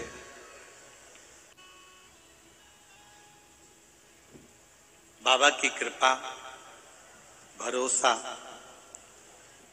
आपने कहा है 1 लोटा जल शिव जी को चढ़ाना, सफेद आंकड़े की जड़ को तुमरुका जी का नाम लेकर 21 बार घुमाकर शिव जी पे से मैंने कमर में शिव मंदिर में बांध लिया।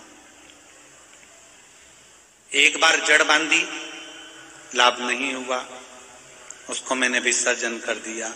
दूसरी बार बांधी, विसर्जन कर दिया, लाभ नहीं हुआ।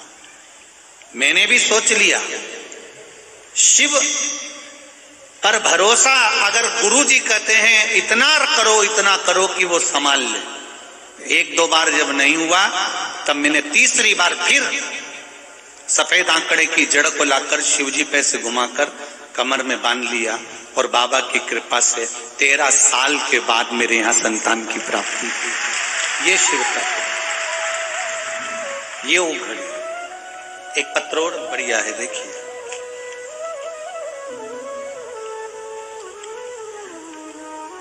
माधुरी शाह सिंधे, मैं सेलू की रहने वाली हूं। कहीं बैठी हो तो हाथ हिला सकती हैं, कहीं बैठी हो तो अपना हाथ हिला सकती हैं। मैं माधुरी शाह सिंधे, मैं सेलू की रहने वाली हूं गुरुदेव। मेरे पेट में 2 गांठ हो गई थी जो बहुत वजनदार थी। डॉक्टर को दिखाया, ऑपरेशन का कहा गया, पर 2 गठान का ऑपरेशन डॉक्टर भी कह रहे थे कि ये कुछ भरोसा नहीं है। तब मैंने टीवी पर मालेगांव की कथा सुनी, कौकड़ी की कथा सुनी। ये दोनों कथा सुनी और नियम लेकर मैंने टीवी के सामने कथा को सुना। शिव जी पर जल चढ़ाना, पानी पीना प्रारंभ करा, एक बेलपत्र खाना प्रारंभ करा। 2 कथा का नियम लिया था और फिर मैंने बाबा से कहा था तीसरी कथा जहां भी होगी वहां प्रणाम करने के लिए, धोक लगाने, प्रणाम करने के लिए जाऊंगी। बाबा मेरे पेट की गठाने दोनों गल जाएं। बाबा की कृपा हुई, 2 कथा पूरी सुनी और मैंने फिर सोनोग्राफी करवाया। गुरुजी मैं अपना फोटो भी लगा रही हूँ, मोबाइल नंबर भी लिख रही हूँ कि भोले पर विश्वास क्या होता है। टीवी के सामने कथा सुनी, जल पीती, बेलपत्र खाती और आज तीसरी कथा में मुझे बाबा ने सोनोग्राफी जब करवाई तो मेरी दोनों गठाने गल चुकी थी। तो मैं यहाँ आई हूँ बाबा को प्रणाम करने के। अपना फोटो भी मैंने लगाया, टीवी पे देख रहे होंगे आप लोग, मैं फोटो भी लगा रही, मेरा मोबाइल नंबर भी लिख रहे, मेरा शिव, मेरा ओघड़ी, मेरा भोलेनाथ, मेरा शंभू, मेरा त्रिकालदर्शी, मेरा कैलाश, अविनाशी, क्या नहीं देखा। एक पत्र और देखिए, मेरा नाम मयूरी पवार है। मेरी शादी को 7 साल हो चुके थे। हमने इंदौर, पूना, परभनी, अहमदाबाद, हैदराबाद जगह जगह पर जाकर इलाज करवाया। कहीं बैठी हो तो हाथ हिला देना करना चालू करा और बाबा की ऐसी कृपा हुई गुरुदेव कि मेरे भोलेनाथ ने मेरी गोदी भर दी। 7 साल के बाद मेरे यहाँ संतान हुई है। मैं उसको धोख लगाने प्रणाम करने आई हूं। एक बार उसको थोड़ा सा ऊंचा कर दो, बस ठीक है। हर हर महादेव, श्री शिवाय नमस्ते। बैठिए, हर हर महादेव। शिव तत्व इसी को,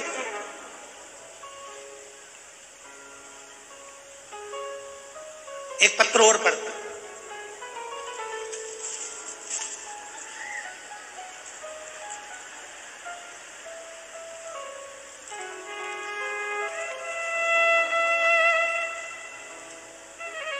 लाइन अच्छी लिखी है, बाबा मैं तेरी पतंग।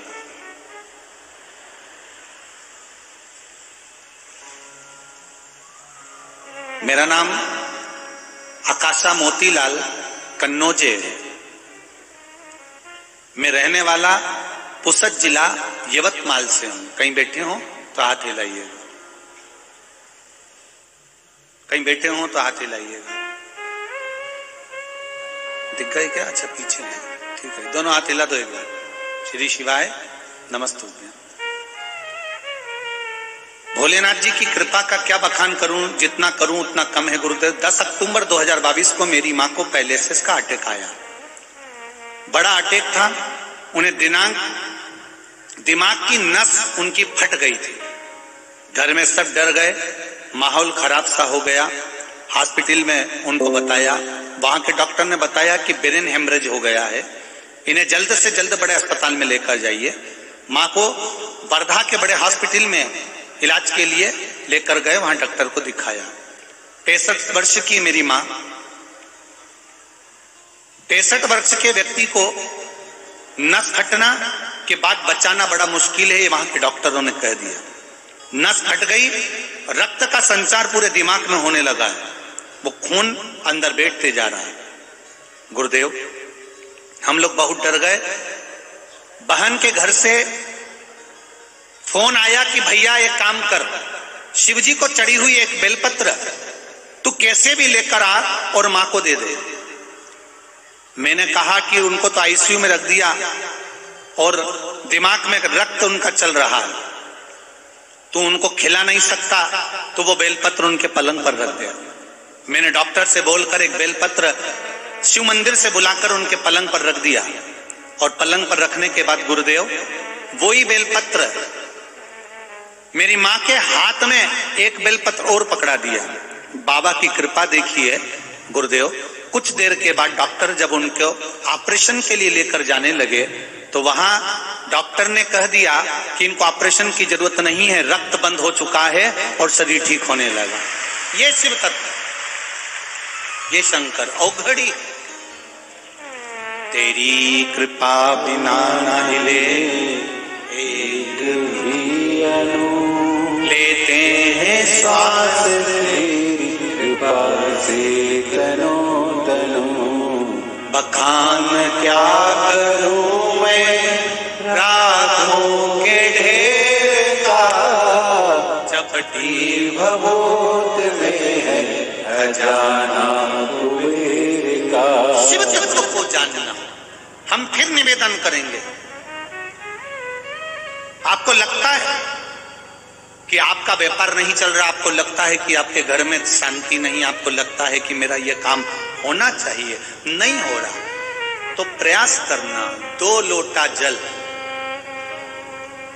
घर से लेकर जाइए, एक के ऊपर एक कलश को रख लो, नीचे 5 बेलपत्र, शिव जी के मंदिर में जाकर सबसे पहले बेलपत्र चढ़ाओ, फिर 1 लोटा जो सबसे ऊपर रखा हुआ है उसका पानी शिव जी को चढ़ा दो। दूसरा लोटा जो लेकर गए हो वो जल बेलपत्री के पेड़ के नीचे चढ़ा दो।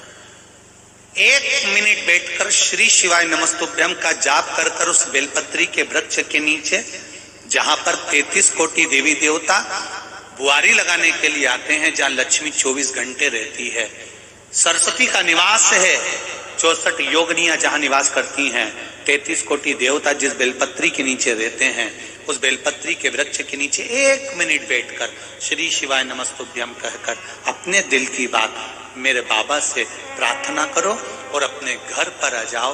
बाबा चाहेगा तो 3 महीने में कार्य सफल कर ही देगा। कभी कभी भगवान शिव की आराधना का चित्त आनंद सुख हमें बनाना पड़ता।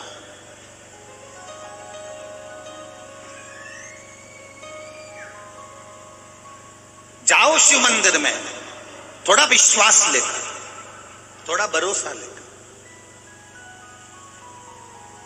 उसके मंदिर में जाते रहो। वो कभी भी शंख बजा देगा, कभी भी जल वृष्टि कर देगा, कभी करुणा की वृष्टि कर देगा।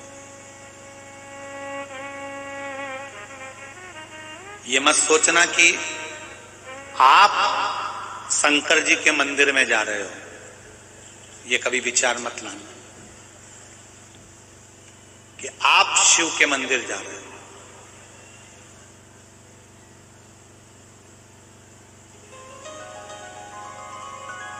जब संकट कटने लगे, मिटने लगे कलेश, तब समझ जाना कि तुम्हारे दिल में शिव ने कर लिया प्रवेश। तब समझ जाना। संकट कटने लगे, तकलीफें कटने लगे, दुख कटने लगे, 1 लोटा जल चढ़ाते चढ़ाते तुम्हारा मन शिव में रमने लगे। शिव महापुराण की कथा ये लाखों भक्त जो श्रवण कर रहे हैं, आस्था चैनल के माध्यम से, फेसबुक यूट्यूब के माध्यम से, चाहे या दिल जब शिव से जुड़ने लगे, महादेव से जब मन लगने लगे,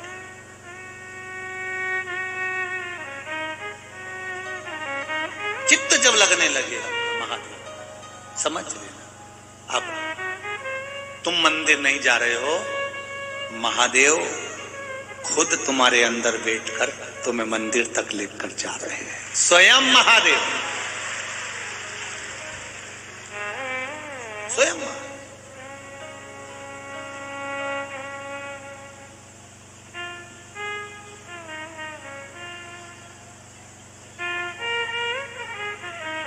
आपकी भक्ति का बल, आपके भजन का बल, आपके कीर्तन का बल, आपके मंत्र का बल, आपकी साधना का बल, आपकी नाम जाप का बल जब बढ़ेगा, भक्ति का बल जब बढ़ेगा, तो अपने आप आपको सुख का अनुभव होने लगेगा। मैंने तेरे ही भरोसे ओ बाबा तेरे ही भरोसे हवा बिच उड़ती जाए, बाबा डोर घटो छड़ीला मन कटली जाए, भोले मैं तेरी पतन शंभो। मैं तेरी पतन। आपका विश्वास प्रबल करें। शिव महापुराण की कथा कहती है तारकासुर को मारने के लिए भगवान शंकर के पुत्र की जरूरत पड़ी, और पुत्र की जरूरत पड़ी तब पार्वती जी ने सदानंद कार्तिकेय जी को कहा कि तुम तारकासुर को मारो, पर एक बात याद रखना, तारकासुर के हृदय में, तारकासुर के दिल में महादेव विराजमान है, इसलिए बाण छोड़ना पर उनके हृदय में ना लगे, उनके दिल में ना लगे।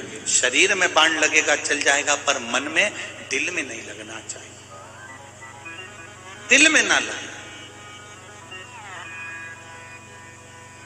किसी मंदिर में दिया लगाने से ज्यादा पुण्य मिलता है किसी के चेहरे पर स्माइल लाकर रख दो, उसमें पुण्य। मंदिर में दिया लगाने से ज्यादा पुण्य है किसी साधारण व्यक्ति जिसको भोजन की जरूरत है, पानी की जरूरत है, शिक्षा की जरूरत है, औषधि की जरूरत है, उसकी थोड़ी सी सहायता कर देना, उसके चेहरे पर प्रसन्नता।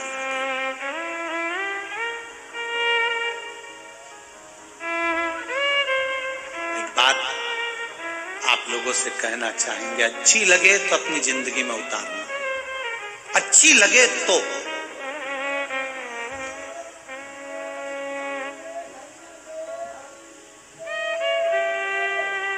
बेटा बेटी की शादी हो, बच्चों का विवाह हो किसी के, तो तुम 500 का लिफाफा, 1000 का लिफाफा, 2000 का लिफाफा, 200 का लिफाफा, पॉकेट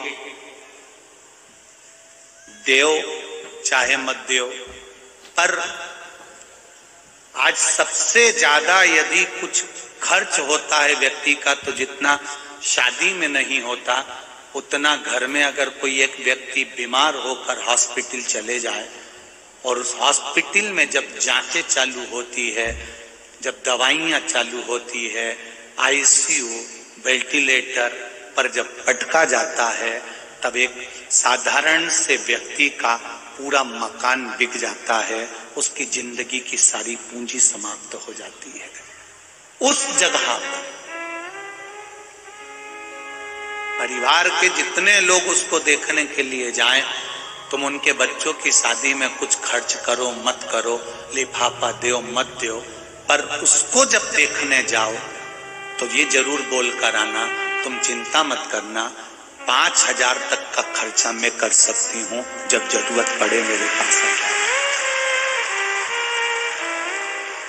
तुम्हारी कैपेसिटी 500 रुपए की है तो तुम बोल कर आना कि 500 रुपए में भेज दूंगी अगर दवाई में कहीं लग रहा हो। 200 रुपए की कैपेसिटी हो तो 200 रुपए का बोलकर आ जाना, मैं 200 रुपए खर्च कर सकती हूँ, अगर बोलो तो मैं एक ग्लूकोज की बोतल भेज देती हूँ, एक इंजेक्शन का खर्चा मैं उठा लेती हूँ, वो 50 रुपए का मेरी कैपेसिटी है, 50 रुपए की मेरी कैपेसिटी है, मैं 50 रुपए का खर्चा उठा सकती।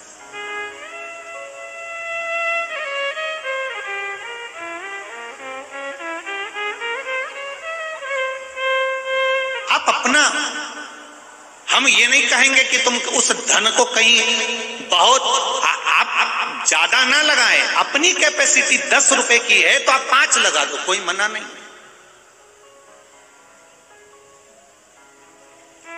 लगा दो, थोड़ा परमार्थ की ओर आगे बढ़ी, थोड़ा सा। ये मानव का शरीर कितने समय चलेगा ये किसी को नहीं मालूम है साहब, किसी को नहीं मालूम। कभी कभी आप लोग अपने मोहल्ले में देखना, बिल्कुल जवान की जवान कोई व्यक्ति चला जाता है, जवान की जवान मर गया, एक्सीडेंट हो गया मर गया, अटैक आ गया मर गया, शुगर बढ़ गई मर गया, बीपी मर गया आया मर गया, उसके अचानक मर गया, अचानक।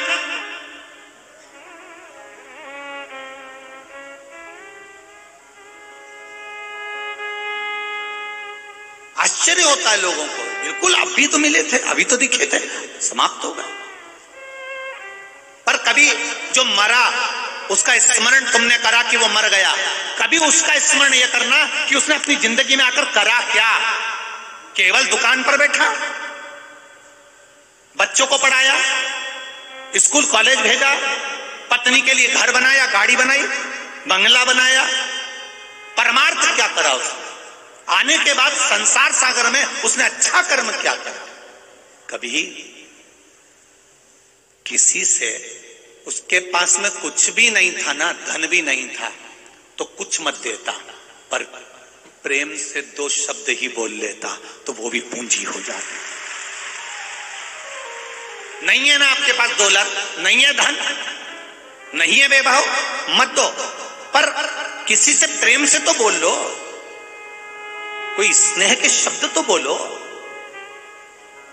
वाणी ऐसी बोलिए जो मन का आपा खोए, पर आज के जमाने में वाणी ऐसी बोलिए जो जम के झगड़ा होए, पर उससे मत बोलिए जो तुमसे तगड़ा। क्या करोगे उससे? आपके पास में धन नहीं है देने के लिए, आपके पास में सत्ता नहीं है देने के लिए, आपके पास में भोजन नहीं है देने के लिए, आपके पास में पानी नहीं है देने के लिए। मीठी वाणी तो है, मीठी वाणी दीजिए। सास कितना भी अपशब्द बोले, ससुर कितना भी अपशब्द बोले, पति कितना भी अपशब्द बोले, पत्नी कितना भी अपशब्द बोले, बेटा कितना भी अपशब्द बोले, भाई कितना भी अपशब्द बोले, बहन कितना भी अपशब्द बोले, पर आपके मुख से मीठी वाणी कभी खत्म नहीं होना चाहिए। वो बोलेगा उसको भुगतना पड़ेगा, हम बोलेंगे हमको आनंद का अनुभव होगा। बोल, आग लगे बस्ती में अपन रहो मस्ती में, क्या किसको रोइए चादर तन के सोइए। बोले बोले तो बोलता रहे, उससे कोई हमें फर्क नहीं पड़ता। मीठी वाणी देना प्रारंभ करो, मिठास।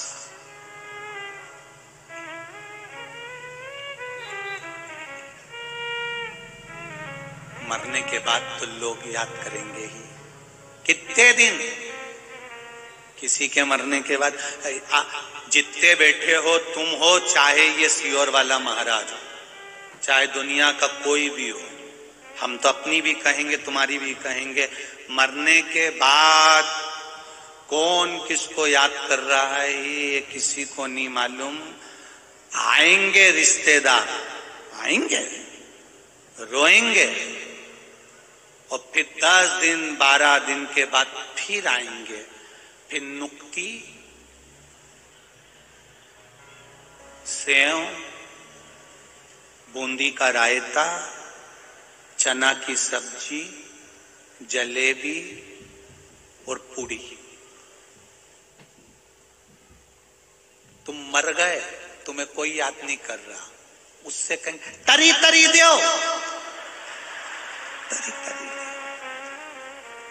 थोड़ा नमक ला दो, मीठ नमक ला, थोड़ा थोड़ा नमक ला दो,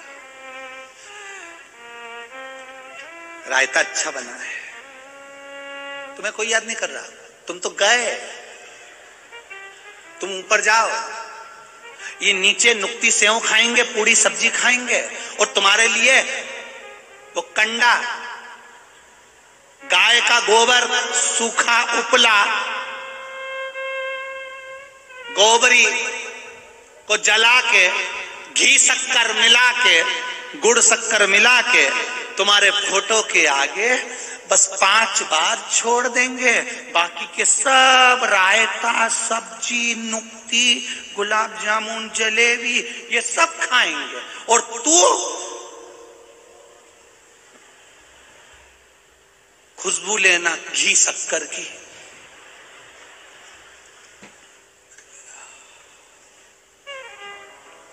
हंसोमती, तुम हो चाहे हम हो, फोटो टंगेगा जरूर। फोटो नहीं टंगेगा का? टंगेगा।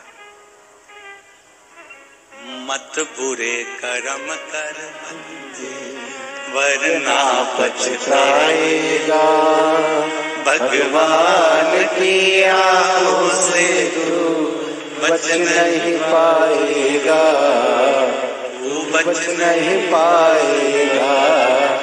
अरे ओ अज्ञानी मत कर नादानी, तेरे कर्म का फल भी तू ही पाएगा, जैसा किया तूने तेरे आगे आएगा। मत बुरे कर्म कर बंदे, मत बुरे कर्म कर बंदे, वरना पछताएगा, भगवान की आंखों से तू बच नहीं पाएगा, तू बच नहीं पाएगा। आप नहीं दे सकते किसी को कुछ, प्रेम की वाणी बोलना चालू करो, अच्छा बोलो।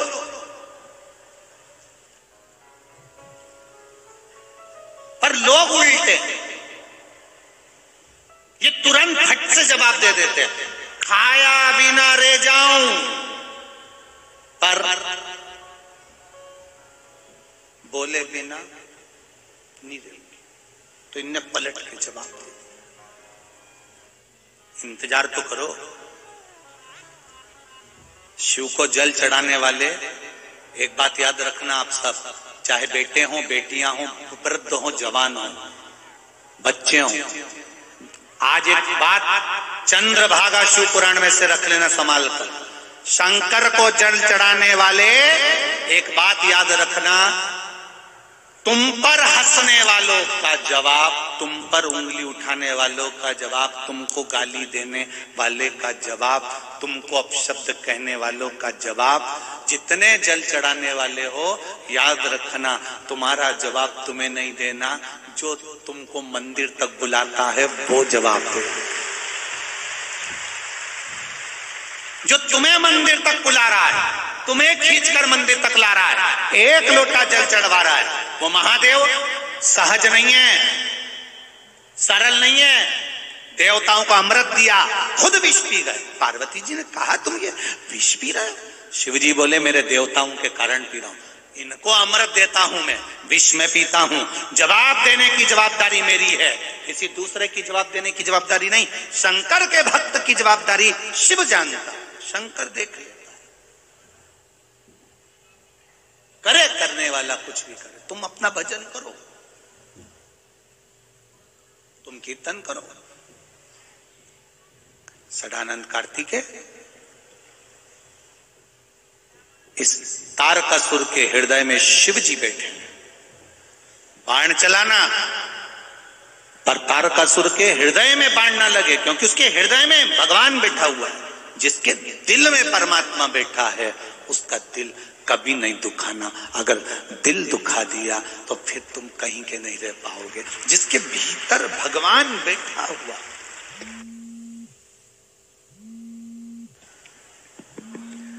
जिसके भीतर भगवान बैठा हुआ है, उसका दिल तुम ना दुखाइए। भगवान उसके भीतर विराजमान है, भगवान उसके भीतर बैठा हुआ।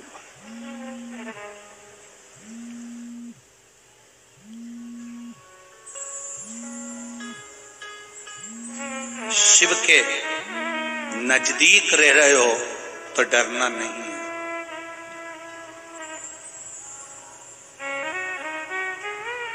जो रेलवे स्टेशन के पास रहते हैं, बस स्टैंड के पास रहते हैं, थाने के पास रहते हैं, हॉस्पिटल के पास रहते हैं, वो बहुत अकड़ में रहते हैं। कभी भी आओ, स्टेशन के पास ही हमारा घर है।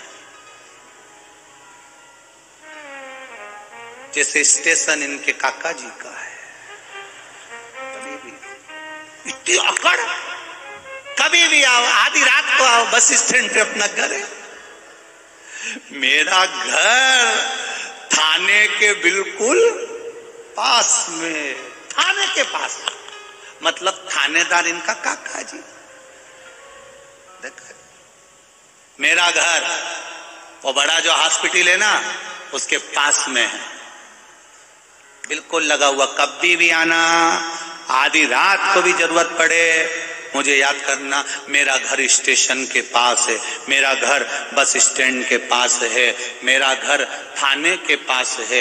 जिसका घर थाने के पास होता है वो अकड़ में रहता है, जिसका घर स्टेशन के पास रहता है वो अकड़ में रहता है, जिसका घर बस स्टैंड के पास रहता है वो अकड़ में रहता है। जब ये स्टेशन के पास वाले इतने अकड़ रहे हैं, थाने के पास वाले इतने अकड़ रहे हैं, तो तुम्हें भी अकड़ में रहना चाहिए। मेरा मन महादेव के चरणों में रहता है। वो कहता है कभी भी आओ, मेरा घर स्टेशन पर है, कभी भी आओ, मेरा घर थाने के पास है, कभी भी आओ, मेरा घर थाने के पास है, मेरा घर स्टेशन पर है, मेरा घर हॉस्पिटल के पास है। उसी तरह तुम्हें भी अकड़ में रहना चाहिए, कभी भी आ जा, मेरा मन महादेव के चरणों में रहता है। आ देखा जाएगा यमराज, आ तेरी मर्जी हो तब आ, मेरा मन महादेव के चरणों में है। तेरा जब मन हो तब आ। यमराज भी कहेगा रहने दे दादा, क्या हूं। एक बार मन लगाया था राजा श्वेत ने, एक बार राजा श्वेत ने मन लगाया था महादेव के चरणों में, और राजा श्वेत का अंतिम समय था, उठाने आ गए उसको, उठाने आ गए। भगवान महादेव प्रकट हो गए, यमराज को ही मार दिया। सूर्य भगवान रोने लगे, मेरा बेटा मर गया, मेरी पोती मर गई, मृत्यु दे। उठाने क्यों आया? थाने के पास वाले को अकड़ है, स्टेशन के पास वाले को अकड़ है, बस स्टैंड के पास वाले को अकड़ है, हॉस्पिटल के पास वाले को अकड़ है, जो रोड पर रहते हैं उनको अकड़ रहती है।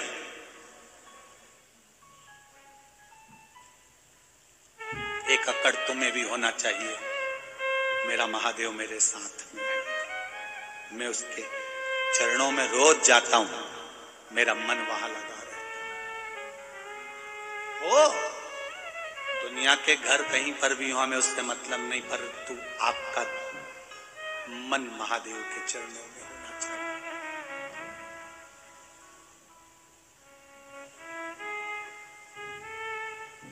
सबकी अभिलाषा रहती है, सबकी इच्छा रहती है।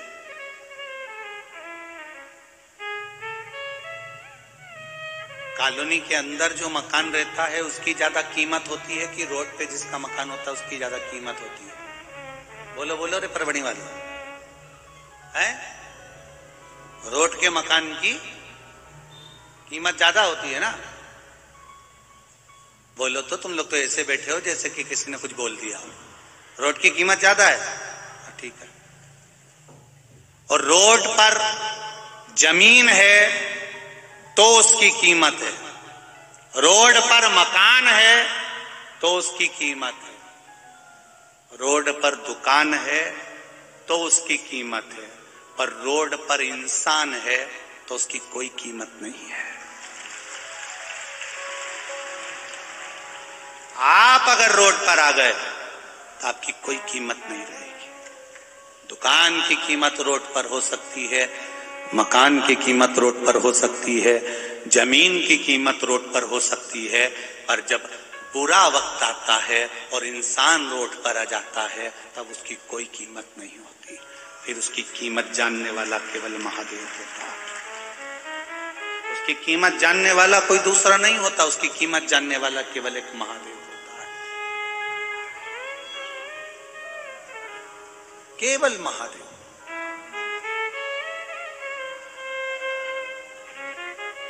बहुत बहुत पैसा होगा, दर्शन करने गए हो वेंकटेश भगवान के, तिरुपति भगवान के कोई विशेष मंदिर में, 500 रुपए का टिकट कटवा लोगे तो जल्दी दर्शन हो जाएगा। 1000 रुपए का टिकट ले लोगे तो जल्दी दर्शन हो जाएगा। पर जो साधारण है, सहज, उसके पास में इतना धन नहीं कि 500 का टिकट कटवा सके, वो तिरुपति तक चला गया, रेल का टिकट कटवाकर पहुंच गया। उसके बाद में उसके पास 500 और 1000 रुपए टिकट कटवाने के भले ना हो। दुनिया के लोग 500 का टिकट कटवाकर मंदिर के अंदर दर्शन करने जाते हैं, 1000 का टिकट कटवाकर मंदिर के अंदर दर्शन करने जाते हैं। पर जिनके पास टिकट का भी पैसा नहीं होता, उसको मंदिर के अंदर जाने की जरूरत नहीं पड़ती, वेंकटेश भगवान मंदिर के बाहर आ जाते हैं।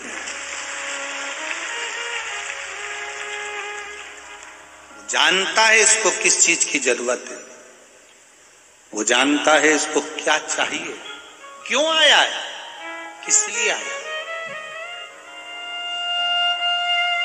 षडानंद कार्तिकेय, तारकासुर को मारो, मना नहीं, पर तारकासुर की चित्तवृत्ति में, हृदय में शिव बैठा है। जिसके दिल में शंकर समाया हो, जिसके हृदय में शंकर समाया हो, जिसके रोम रोम में शंकर समाया हो।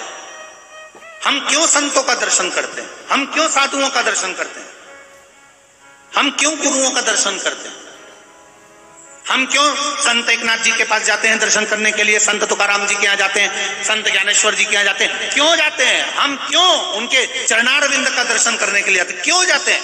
क्योंकि उनके रोम रोम में गुरु के, संत के, साधु के, सन्यासी के, तपस्वी के, भजनावली के, कीर्तनी के रोम रोम में भगवान समाया हुआ है। हम जब दर्शन करने जाएंगे तो उनकी रोमावली का एक रोम का भी स्पर्श हो गया तो हमारे पाप कोटि कोटि जलकर भस्म हो जाएंगे और वो हमें प्राप्त होंगे। क्यों जाते हैं, किस लिए?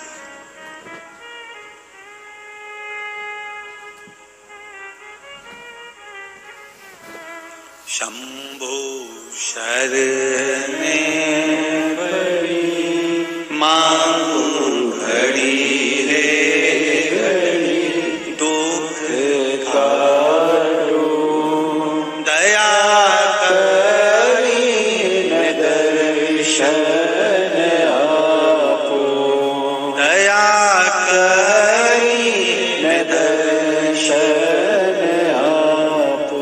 हम जा रहे हैं संतों के पास, क्यों? क्योंकि उनके हृदय में, उनके दिल में, उनके रोमावली में भगवान बैठा है। उसी तरह तारकासुर असुर है, राक्षस है, राक्षस प्रवृत्ति का है, पर इसके दिल में शिव समाया हुआ है, इसलिए इसके हृदय में बाण नहीं लगना चाहिए। इसके हृदय में बाण ना लगे, इसका ध्यान रखना। कोई शंकर का उपासक हो, शिव का भक्त हो, शंकर की आराधना करने वाला हो, शिव पर एक लोटा जल चढ़ाने वाला हो, शंकर की भक्ति में अलमस्त होकर डूबा हुआ हो, उसका दिल कभी मत दुखाना, कभी मत दुखाओ, नहीं तो रोना तुमको पड़ेगा। क्यों दुखाना?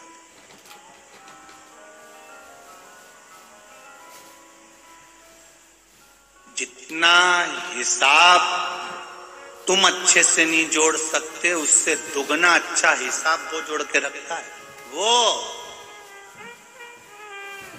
एक बहुत बड़े कथाकार, बहुत बड़े प्रवचनकर्ता, बहुत बड़े संत, बहुत बड़े कथाकार मर गए तो ऊपर गए। बैकुंठ का दरवाजा बंद था, सुबह 9 बजे खुलेगा, लाइन से खड़े हो जाओ। बैकुंठ के बाहर बहुत सारे लोग खड़े थे, कोई जीन्स पहन के खड़ा था, कोई चाबी घुमा रहा था, कोई टी शर्ट पहन के खड़ा था, कोई टोपी लगा के खड़ा था बैकुंठ के दरवाजे पर। पंडित जी भी खड़े हो गए, वो भी खड़े हो गए, जो कथा करते थे वो भी खड़े। पंडित जी ने सोचा, बताओ कैसे कैसे लोग बैकुंठ के दरवाजे पर खड़े, इनको तो नरक जाना चाहिए, कैसे बुरे बुरे स्वांग हो रहे इनके, है? और खड़े बैकुंठ के दरवाजे पर। सुबह 9 बजे बैकुंठ का दरवाजा खुला, एक एक कर सब अंदर आने लगे। तुम कौन? हम ये, जाओ उस वाले कमरे में चले जाओ। अब आया एक व्यक्ति, टोपी लगाया था, फटी हुई जीन्स पहना था, वो आगे आया। चित्रगुप्त महाराज ने पूछा, तुम कौन हो? मैं बस का ड्राइवर, बस चलाता हूं। एक काम करो, सामने जो एसी का कमरा है उसमें डनलप का गद्दा बिछा हुआ है, चांदी की थाली में खाना आएगा, सोने के गिलास में दूध आएगा, दासियां तुम्हारे लिए पंखा झेलेंगे, जाओ वहां जाकर रहिए। वैकुंठ में वीआईपी ट्रीटमेंट उसको मिला। पंडित जी ने सोचा जब ड्राइवर को इतनी अच्छी जगह मिली है तो मुझे तो उससे अच्छी मिलेगी, क्योंकि मैं कथा करता हूं, प्रवचन देता हूं। पंडित जी आए, चित्रगुप्त महाराज ने पूछा तुम कौन?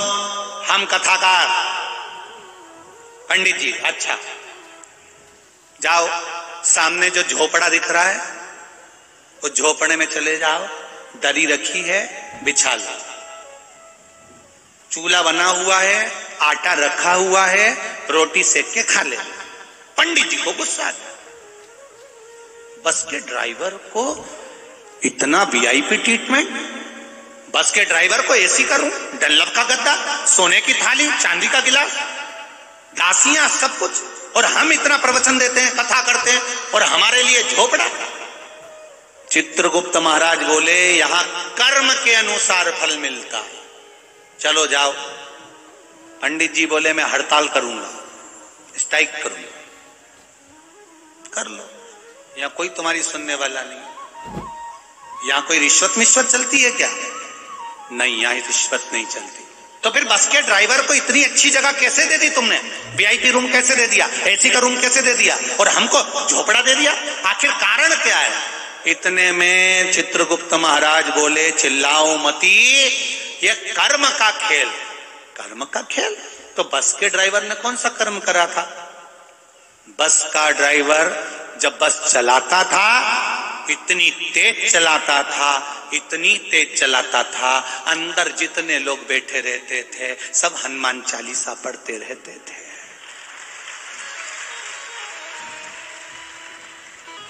सब हनुमान चालीसा, एक को भी नींद नहीं आती थी, दच के इत्ते कुदाता था, सबके मुंह से हे राम, भगवान, विठ्ठल, पांडुरंगा, बचा लेना, जय हनुमान ज्ञान गुण सागर, जय कपीस तिम लोक, राम दूत अतुलित बल धामा, अंजनी पुत्र पवन सुत राम, महावीर विक्रम बजरंगी कुमति निवास सुमति के। सबको डर लगता, सब हनुमान चालीसा पढ़ते हैं। ये बस का ड्राइवर बस चलाता था, इतनी तेज चलाता था, सबको डर लगता, सब हनुमान चालीसा पढ़ते, राम नाम कृष्ण नाम जपते, विठ्ठल नाम जपते, भगवान को याद करते। तुम कथा करते थे, सब दीवार से टिक टिक के सोते, इसलिए उनको वीआईपी रूम है, तुमको झोपड़ा है। अब परभणी की जीजियों, तुम हमारा ध्यान रखना, तुम्हारी पड़ोसन कोई सोती हुई दिख जाए तो कोनी मार के उठा देना, बेचारा झोपड़ा में चले जाएगा रे सियोर वाला। ये नहीं, सियोर वाला झोपड़ा में चले जाएगा, समझाए तेरे को तो उठी चल तुरंत।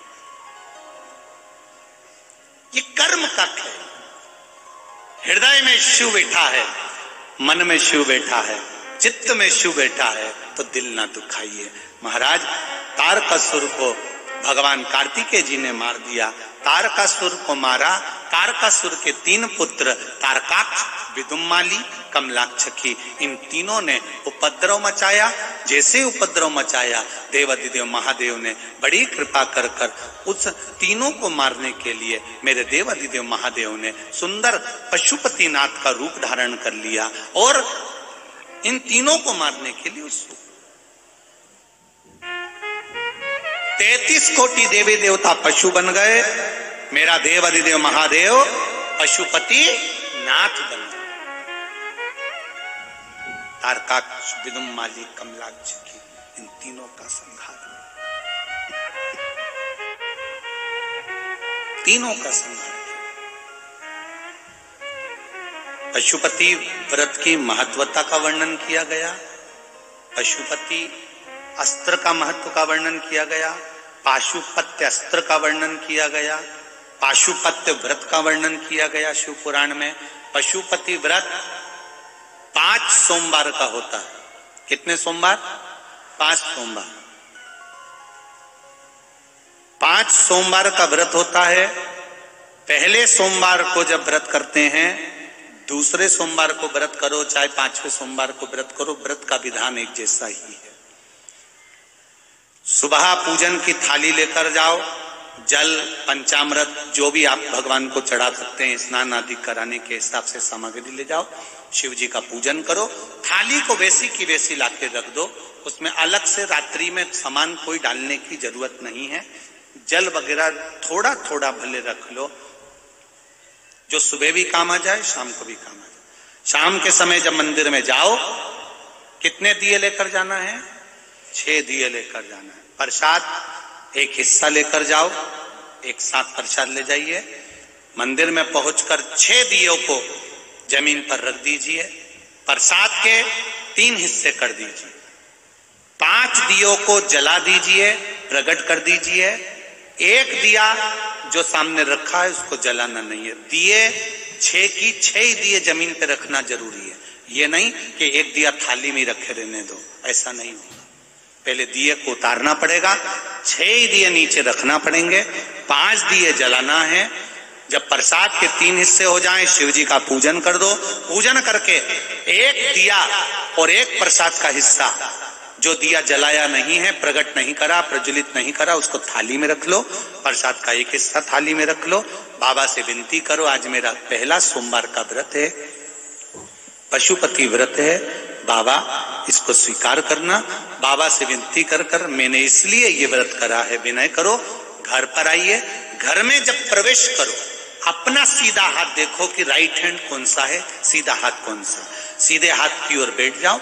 घर के बाहर सीधे हाथ पर दिया अपने घर की ओर मुख कर कर जला दीजिए, प्रकट कर दीजिए।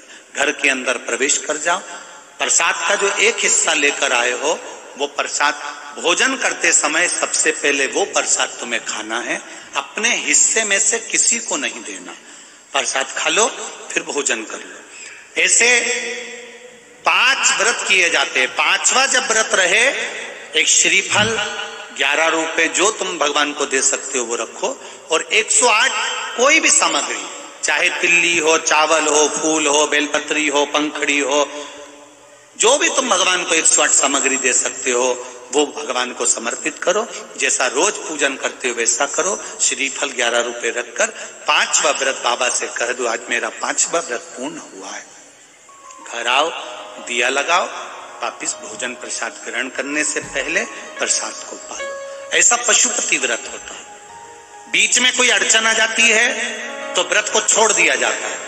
तीज त्योहार पड़ गया, तीज का व्रत, चतुर्थी का व्रत, एकादशी का व्रत अगर आप करते आए हो, कोई व्रत पड़ गया तो फिर पशुपति व्रत को छोड़ दो, उस व्रत को पहले कर लो, इस व्रत को आगे कर लेना। पर नियम से होते 5 ही हैं, एक ही मंदिर में होते हैं। जिस मंदिर में पहला व्रत करोगे उसी में 5 व्रत करना पड़ेंगे। ऐसा नहीं कि मायके में 3 कर लिए, ससुराल में 2 कर लिए। जिस मंदिर में पहला करा उसी में 5। ये पशुपति व्रत है। अब आज के लोगों शिव महापुराण की कथा सुन सुनकर पशुपति व्रत बताते तो हैं, पर उस व्रत के कई लोगों ने नियम ही चेंज कर दिए, तो लोगों को उसका कोई लाभ नहीं मिल पाता। फिर वो सोचते हैं कि हमने करा तो सही, उसका फल नहीं मिल पाया। हम आपसे निवेदन करेंगे, व्रत का विधान सही करो। मेरा महादेव सुनता जरूर है, खाली नहीं छोड़ेगा, भरेगा, देगा। आगे वर्णन आया, 12 ज्योतिर्लिंग का स्मरण कराया। भगवान तुमरुका जी ने चंचुला देवी से कहा, चंद्रदेव को काया का रोग हुआ। भगवान चंद्रदेव ने शिव जी की स्तुति करी। भगवान शंकर ने आकर दर्शन दिया, सोमनाथ जी के रूप में विराजमान हुए। अगला वर्णन आता है, श्री मल्लिकार्जुन भगवान कार्तिक के रुष्ट होकर गए, भगवान शिव ने उनको मनाया, मल्लिकार्जुन के रूप में विराजमान हुए। अगला वर्णन आया है, श्री महाकाल दूषण नाम के राक्षस का संहार करने के लिए भगवान महाकाल प्रकट हुए। 84 रूप धारण करे उन्होंने। उज्जैनी में महाकाल बाबा की नगरी में 4 अप्रैल से 10 अप्रैल तक विशाल शिव महापुराण की कथा है। आप भी मां छिपरा में स्नान करो, 84 महादेव का दर्शन करो और महाकाल का दर्शन करो।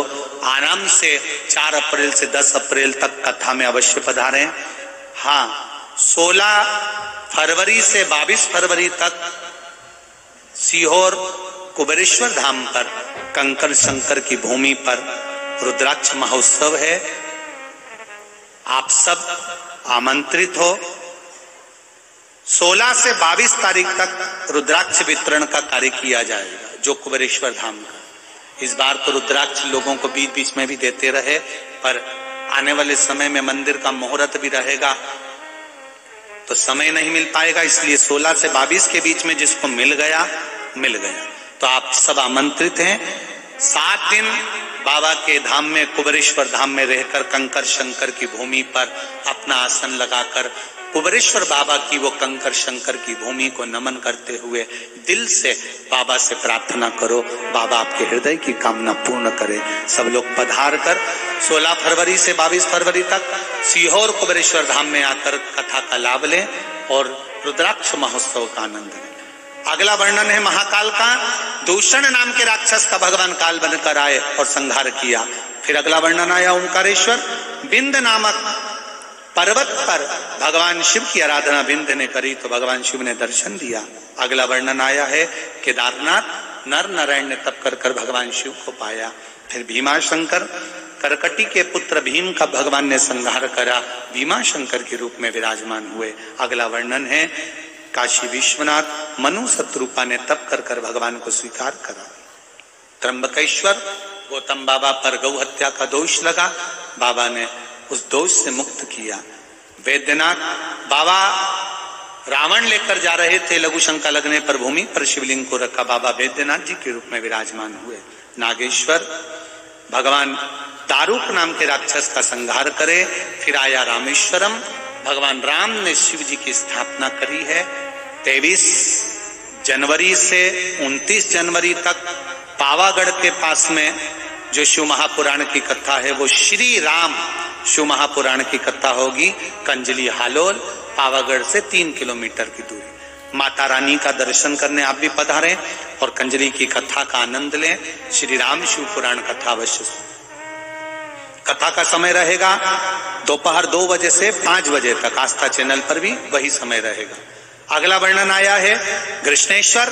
सुधर्म नाम के ब्राह्मण की धर्म पत्नी घूष्मा के पुत्र को भगवान ने जीवित करा, भगवान कृष्णेश्वर के रूप में विराजमान हुए। ऐसा 12 ज्योतिर्लिंग का चरित्र तुमरुका जी ने चंचुला देवी को श्रवण कराया। भगवान शिव ने अपने मस्तक की बेलपत्र पोथी पर समर्पित करी है। तुमरुका जी ने कहा, इस पावन शिव महापुराण की कथा को जो सुनता है वो संपूर्ण सिद्धियां प्राप्त करता है। ऐसी पावन शिव महापुराण की कथा आनंद के साथ परभणी की इस पावन धरा पर हो रही थी। 5 दिन इस कथा के सुंदर आनंद में आदरणीय सांसद महोदय संजय बाबू साहब ने बहुत आनंद के साथ इस पावन कथा का रसतत्व ग्रहण करवाया। खूब आनंद के साथ ये कथा आज विराम की ओर ले रही है। भाव भक्ति से आप सब का आत्मीय प्रेम आनंद